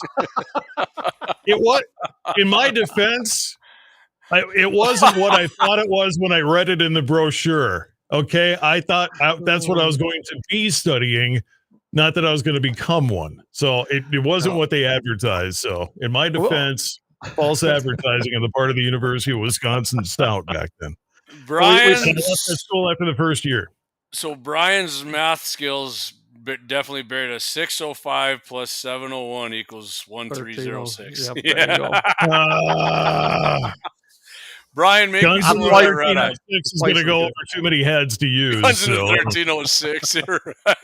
I like that. Todd, that's actually not bad. It is clever, actually. Now that I get that, it's like, all right. We got, Deacons is on there, but then we got to add down Georgia. Or what's Georgia's?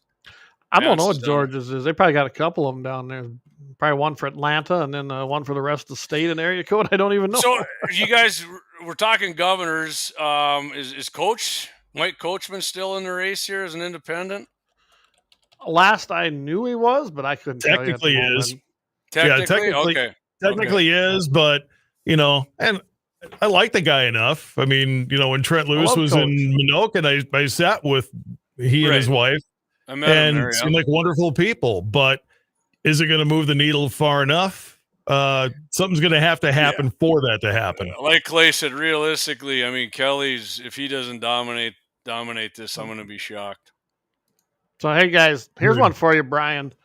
229-404-470-478-678-706-762-770 and 912. There, figure that one out for Georgia. I got 762 out of there, so that's 308. I got that going. I did it fast. You just gave me a headache. Brian said he only has so many toes. Don't add too many numbers. Yep, 10 and 10. JD, you were kind of worried about whether I was going to be all that talkative or not, but the thing is with you and Kelly and Guns, you guys are like so far past me. I was just I got you, Todd. I know. I was just. I know. I was just being a good student.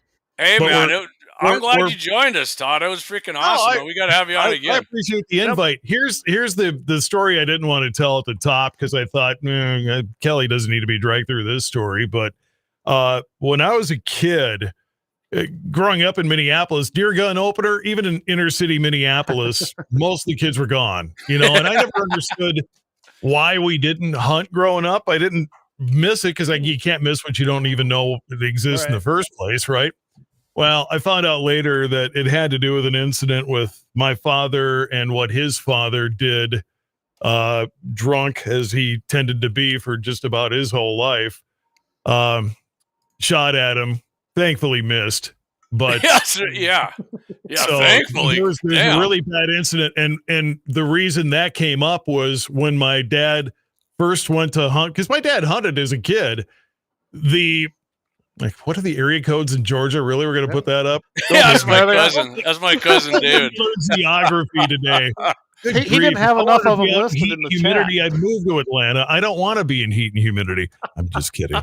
My dad went hunting with my other grandfather, my mom's father, and was thinking, this is great. I finally get to go hunting, and I'm not hunting with somebody who's, a drunken fool and whatever. But the first time he heard a shot behind him, nope, that was it. Never hunted again. Damn. That was it. Damn. Well, I guess you can't blame me. You get shot at once, maybe. That was the story. So that's why we never hunted. And it's like, okay, and I didn't even find that out until I was in my 20s. So well, you kind of thought, you made me think of something, Todd. Next time we come on, Kelly's on, or if he comes on with you guys in the morning there. Yeah. I say, hey, if you're governor, how about you just make deer opener a freaking holiday for kids in school? Let's just knock Friday off, man. Well, I would think he'd want to run that on as a campaign thing, because that would get votes right there. Well, we might have got to it, but we were having so much fun talking about everything else. Like I said, hey, I'll give Kelly this. I knew he had knowledge of guns, but he has a lot of knowledge of guns, and I'm glad to see that. That's a real guy. We didn't even get into his bow hunting. I mean, the guy's he's heavy into all that. And so it's not just the TV commercial thing. He actually bow hunts. No, that was viewed a lot, though, I noticed. I'll put it to you this way, too. You know how we had Alex on, right, Jamie? And by the way, we've invited everybody. Anybody can come on here. We definitely I've talked with Andrea. We're going to try to get Rick on here now. But I can tell you right now, I think it's Kelly's to lose in the governor's race. I really do. I don't think it's anybody else's but his to lose. And I think it is Rick's to lose in the House race. And I'm telling everybody right now, not to piss them off, Alex is a genuine guy when he goes around and visits door to door and drives around. Yep, and Rick is going to have to get out there and really wear some shoe leather off and get behind that wheel, because I can right now, and I don't care what political office you're running for, that personal on the door, talking to somebody, especially if you're a personable guy, it's going to win every time.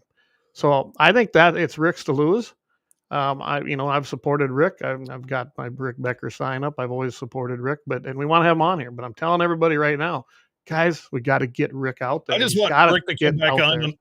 I want Rick to come back on and do the election coverage with me on KFYR, because one time he brought practically a whole bar with him, and it was fantastic. Rick's a good Damn, guy. If he does that, invite me over there then. But here's what? I just see it right now, Todd. We'll all come up there in studio. I'll drive up there that night. We can have a good time. The red carpet's out. Let's do it. So there we go. The other question about Becker, though, there we go. Leon says 100%. Let me hit this quick, Todd, and I'll let you get your Leon, because Leon is he's a Balaz backer, and Leon, I'm on board with you. I'm on Alex's wagon, man. I'm 100% in on him. The guy's awesome. I can tell you right now, Alex is a formidable candidate and challenger. He really is. He doesn't have the coins, man. He does not. And I got nothing wrong with Alex, but I'm gonna go with the guy that has the proven record. That's just me. I'm gonna go with the guarantee, and I know exactly what Rick's record is. So when I'm weighing the two candidates, I'm going with the guy that I absolutely know how he's going to vote. Now, that being said, I don't think we need to burn this guy down to the ground. And I know there's a lot of people that like to burn Alex down. You know what? Don't go, hating me because I'm saying that the guy is a good, solid guy, because I really do think he is. If he's a liar, he's the best liar I've ever met. He's a damn good one. And I'm a pretty good judge of character. Come on, Clay, you met me. Yeah. I mean, when I was running stuff and having to weigh who I took as volunteers and who I wouldn't and who I got rid of for 10 years in 2 states running 400 to 500 people, trust me, I got to be a pretty good judge of character by questioning. And I don't feel it with that. I don't feel it that Alex is lying. I think he's a genuine guy. He doesn't probably have the knowledge of the political arena, which is understandable. He's never been in it. Not in a bad thing. No. So I think it's. I'm going to throw this comment up, Clay, right here. It says, no, not this one right here. It says, if anyone has Alex at a town hall, have him talk first. He's a chameleon. I was in Linton and Wilton Sunday. He played off everyone else. Well, to that, I would say you can watch him when Clay and I had him on for an hour and a half. He was the only guy on there. Yeah. I don't know if anybody's answered questions more straight up than he did. And I asked him straight out questions. I mean, yeah, he answered them. And like I said, we kept it Second Amendment based for the most part. We truly did. And I told everybody we were going to do that. I didn't go asking all these other things. Hey, should we take Deacons' call here? Yeah, let's see what Deacons does. Yeah. Well, hey, Mike, you're on the air. Hey, bud. What's up? So I got to tell you about that gun thing. So, I don't even think he knows he's on. Messaged me on Facebook because I commented on an NRA gun, Masonic. Hey, does he even know he's on? I don't know. Do you know you're live on air right now? Oh, am I? Yeah. So welcome. Hey, Deacon, thanks for listening, buddy. You have to work, huh? Well, no, I had it Clay, up on my microphone. I'm going to throw this question up here and read it here. Hold on here. So, hold on. Brian says, I'd like to see him personally instead of on air and ask him his opinion of the North Dakota Game and Fish. Would never trap someone on air with that backdoor question, but that answer would be interesting. Brian, I can tell you, I've talked to Alex off air twice. The guy is just as straight up in person as he is.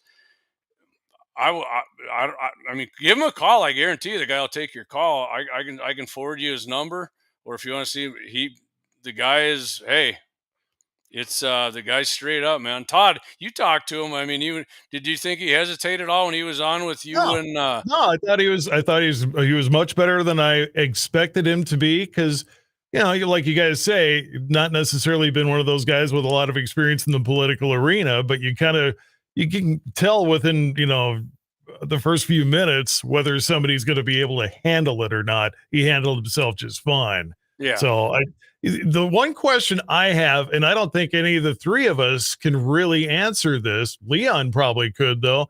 How does he play out east? How do either one of them? And I know that one of Rick Becker's weaknesses has been that he hasn't been as known in the East as he's been in the West. You got to get that, and granted, okay, it's a little on the other side of the fence over there in Cass County and Fargo and stuff. I get it. But let's face it, there's a ton of votes, a ton of good conservative votes out there. Yeah. Are you getting on the radar out there? Because if you're only known in the West, but they don't know who you are, you're not going to win the state because they got more votes out there. Yeah. Yeah. And I mean, better for worse. I've always said just running harder, more conservative doesn't get you a big win in North Dakota, because, and Clay and I have said this before, North Dakota is not as red as a lot of people think it is. No. Okay, so Brian says he was talking Armstrong. Brian and I have sat down and drank beers before and BS'd on the phone and met each other. I talked to Kelly face to face. I mean, the guy's, he's exactly how you talk to him right here. I mean, we had some beers together. The guy is just like you were talking to him right here. Just like when you talked to Alex and Clay and I had him on, that's exactly how the guy was when I met him face to face.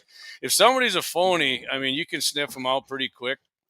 So I'll tell you one thing about Kelly, and I think I told you this, Jamie. That's why I wasn't surprised that he would come on, and he knows who I am. No, he said right away, I heard Guns in the 7. I'd love to come on. And he was, I knew him through the NRA banquets. Dan Brown is the guy who probably had the biggest contact with him. And I can tell you right now, Kelly will sit down and talk to you. He'd even attend the banquets before he got very, very involved and busy. He wasn't around then. A lot of times he was gone, on the road, whatever. But when he was just in the legislature, he had a heck of a lot more time to actually attend that banquet.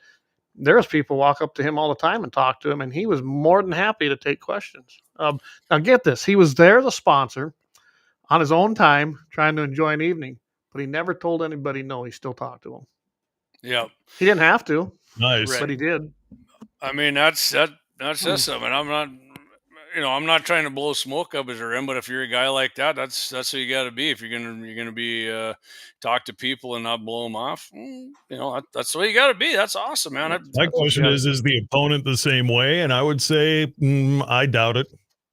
Yeah, I would doubt that highly. I know Burgum wasn't. Burgum, we tried several times to visit with him on different issues when I was involved with other things. And that guy, unless he was coming and the cameras are there, or there was some kind of a PR thing for him to benefit from, he could have given a shit less. Well, I'll tell you what. Tomorrow, I'm gonna call or I'm gonna email Tammy Miller's campaign to see if they want to come on with us. Do it. Let's get her on. I don't care. Like I said, if you're going to put in your TV commercials that, you once, stayed up with the gun and blah, blah, blah, then you better go on Guns in the 701. I'm just saying it. Okay. So I got to put this up there because I've seen this question many times from Matt or, from other people.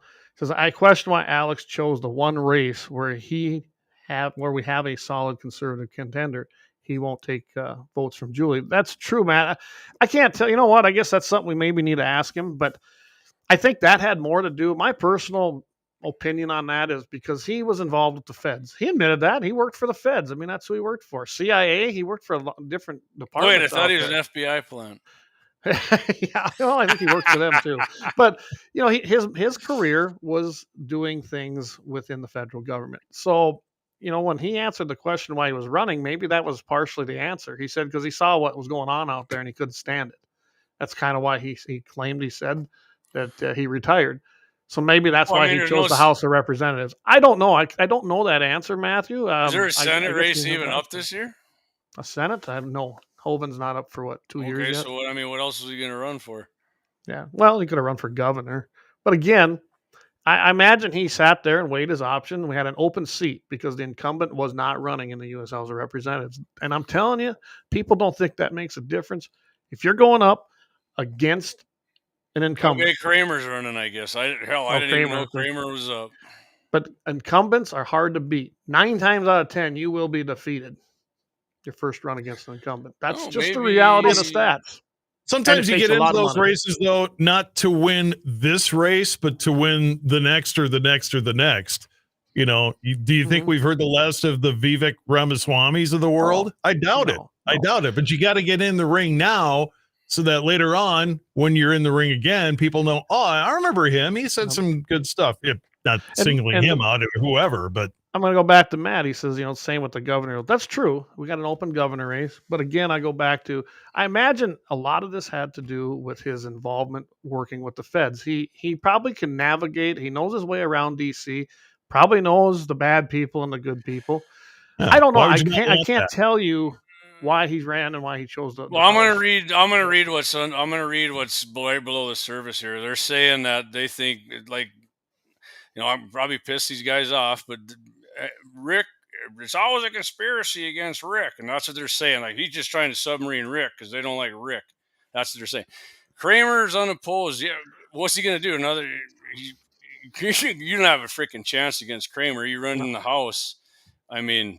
You got to. There's so many more people running. Who's running against Kramer? Right, Kevin Kramer's going to kill you. But I mean, that's what Matt and Josie are saying. They're saying you're trying to submarine Rick because I have friends who said that they screwed him over at the convention. I'm like, well, he knew the rules, man. He screwed himself over by he knew the rules how many years ago.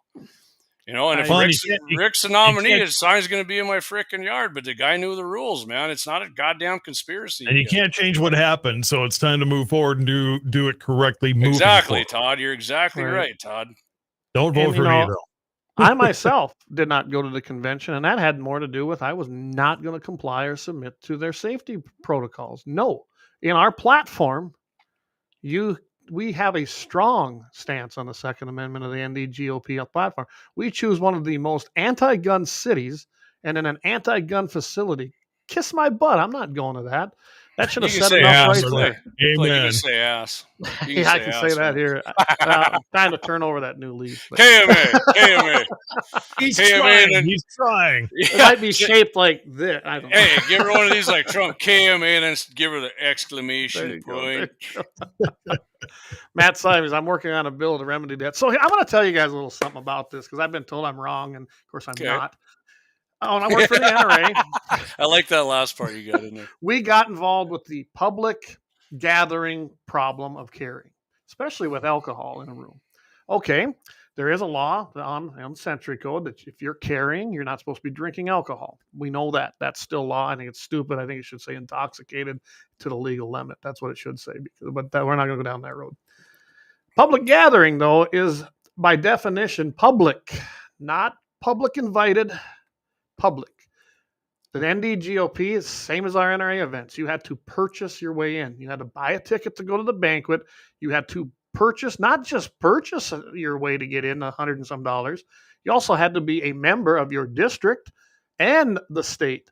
So you have a couple $100 wrapped up into this thing. It's not a public gathering. It's a public advertised one, and anybody can join the party, but it's a private organization, just like the NRA was. We had to get the lawyers involved at NRA's level to go after that son of a bitch Stenjum, who's claimed he was Second Amendment and never was. And we took the screws to him, and we won that battle. No one hears about that. And that's your NRA. People say NRA don't fight for you. Right there they did, just so we could carry at our banquets. And so the NDGOP would rather take the side of, well, no, we don't really want to have guns there. That's what the NDGOP stands for. I got to believe that's not. Honestly, Todd, I think they don't want to fight. Okay. And right now we need wartime people in there. Well, yeah, no kidding. But did it just go right over their head, Clay? And they're just not like big gun people, really? And they just. I think that's part of it.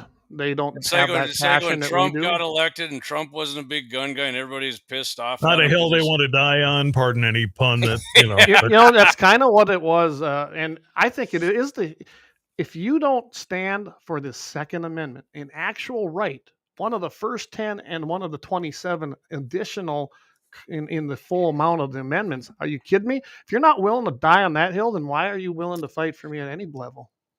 I agree.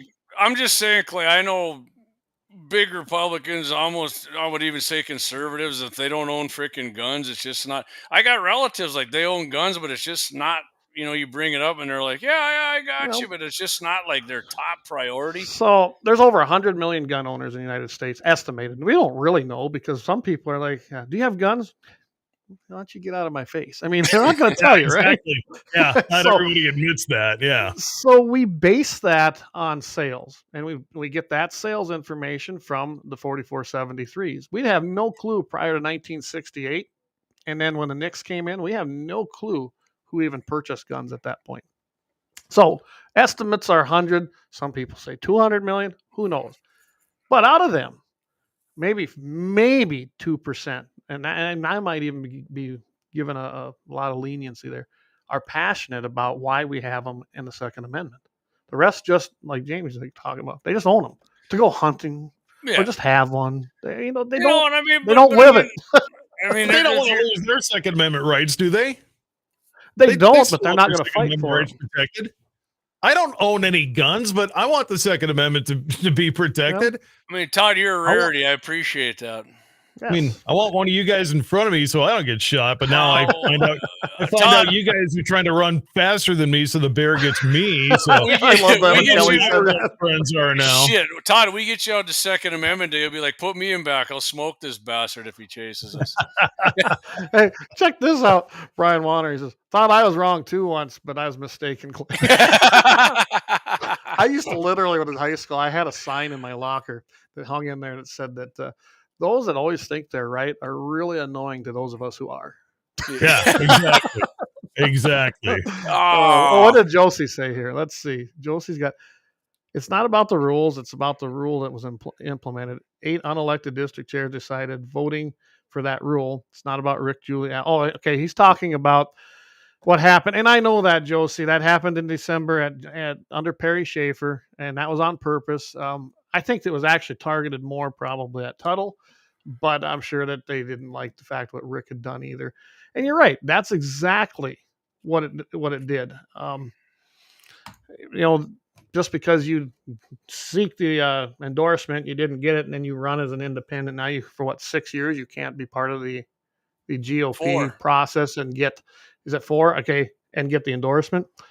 Of course, I come from a different structure. I grew up and I lived in South Dakota. Well, you can't run as a Republican even.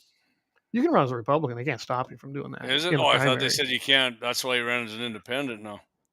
Well, no, there was already, it was past the deadlines. For you went as independent last time and you wanted, okay, correct. I got you. Yep. In South Dakota, there is no endorsement. They have a state convention, which I used to attend. You'd go to your counties or your districts pretty much. They don't waver much out of your county lines. You have a set number down there for your Senate. Your House is by population. At least that's how it used to be. And then you go to your state convention. You go rah, rah, rah, and rally the troops and get your base excited. Then you go to the primary. There is none of this endorsement stuff. You have to run in the primary. You have to get out there, get signatures, and have a campaign. That is the only way to get elected. Not this, you don't get the endorsement and automatically get on the ballot.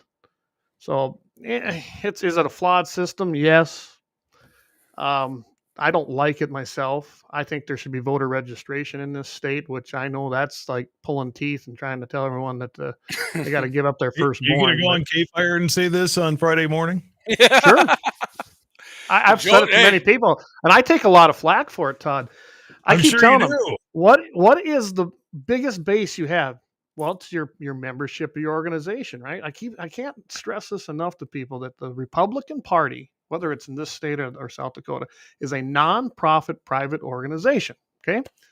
So with that, if you have registration, you know exactly who your base is. They pay to do. Now we've got some of that by the dues, at our district and state levels, but we have no clue how many Republicans are actually out there because we don't have registration. Can you imagine if you had a registration list? Like I worked on Thune's campaign. We took that registration list from Pennington County because we knew we lost in Pennington County the 2 years before that. That really was kind of a hardship because it's West River. Huh?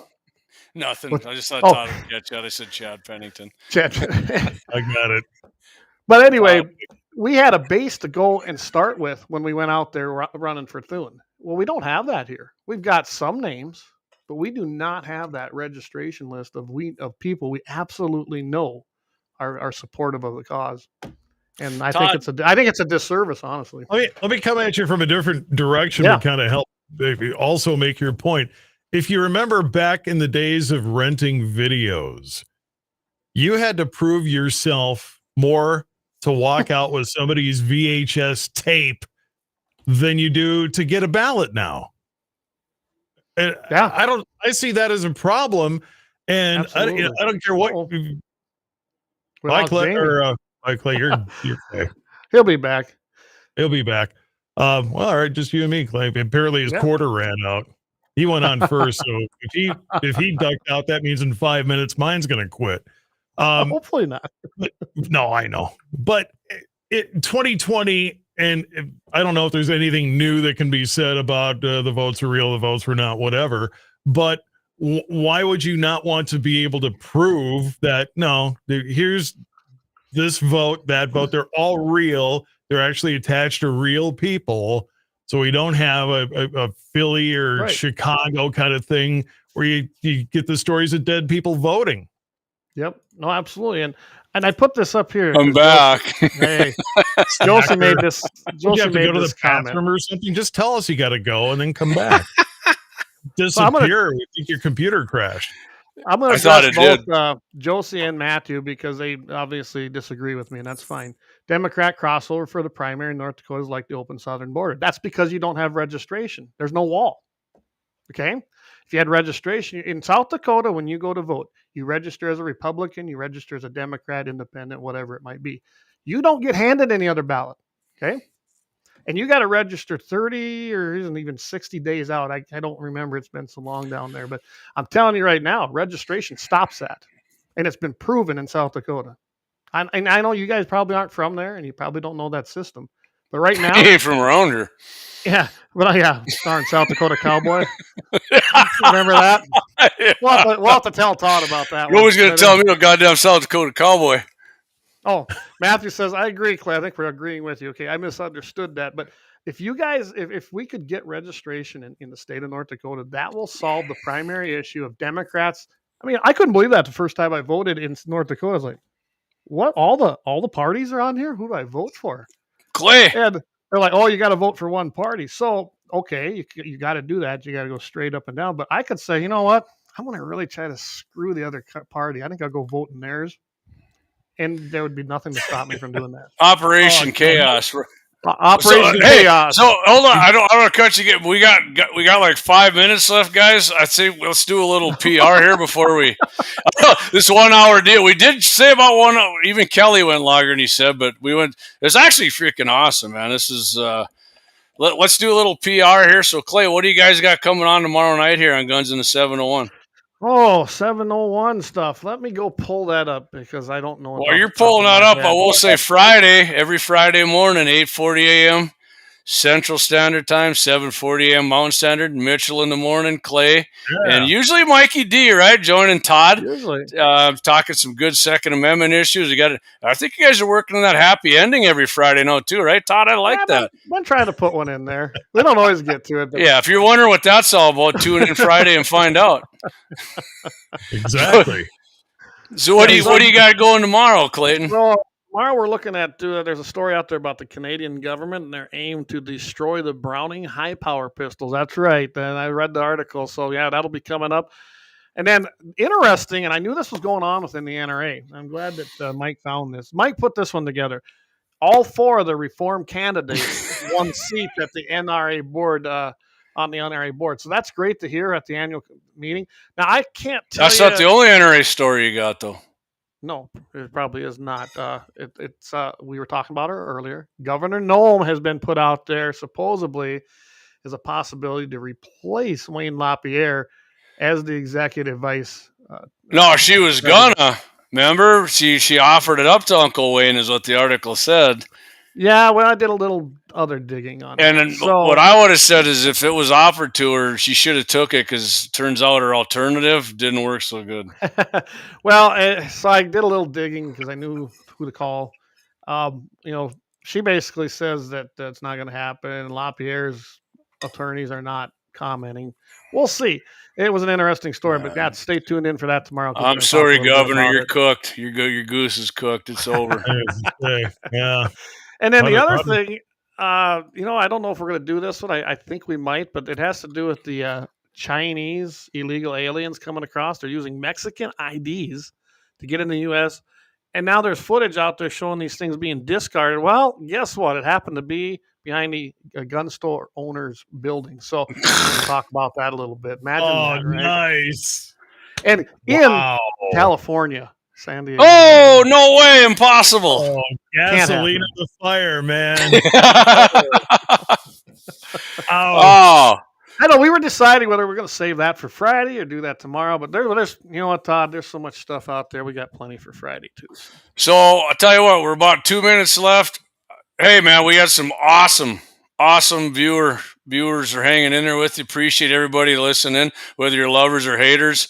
I hope everybody who watched tonight, if it's your first time watching, if you're coming back second, hey, follow us, like us. We're on every Wednesday night, Clayton. Guns in the 701's on 7 p.m. Are you guys going to go to 8? You going to summer hours or not? Real quick. Not this week for sure. So we'll see. Okay. Usually Guns in the 701, 7 p.m. Central, 6 p.m. Mountain. And every other week, it's 701Nation with yours truly here. And try to slip in a drinks with the 701 sometime. Yeah, drinks with the 701's fun, man. I want the invite. Okay, yeah, absolutely, Todd. I think we have 10 or 15 people on. Kevin Kramer, Senator Kramer is due to be on with me. We haven't confirmed that. And usually by now we do, or denied, depending on what his schedule is. I haven't heard, but he's due on about 8:15 with me tomorrow morning. So hopefully that'll awesome. Happen. Love it. He's Appreciate about that, Hey, I appreciate you having him on there, Todd, because we don't get to hear him that much often. And thank you for doing that because we got to hear really representative. Stepping up to the mic, and you know what? You step up to the mic, you get the mic. You don't. And right. A couple of people I can think that you and I can both think of are going to, when they lose in the election, they're going to have to realize that, oh, Todd was right. And boy, that's a big absolutely. that one on the record. Hey, I got to thank our Rumble watchers over there. They don't show up in our feed. And then I was checking out the website. We had people watching there. So conservatively, I figured we had between 50 and 60 people on the night. So for sure. Great. Sure. And hey, guys, if you listen tonight and you want somebody else to hear it and they don't want to watch this, Clay's gonna get this baby up on all the platforms after we're done for podcasts. But we recommend iHeart because that's the best damn podcast platform there is. As a matter of fact, the number one podcast is Guns in the 701. Clayton, we're about 10 seconds. I'm checking out, guys. All right. Thanks for being on, Todd, and thanks everybody for listening. Thank you, Representative Armstrong. And thanks to Kelly Armstrong. Guys, Amen. he's a solid Second Amendment supporter. We'll see you tomorrow night, guys, 6 o'clock p.m. Mountain and 7 o'clock Central. Take care, everybody.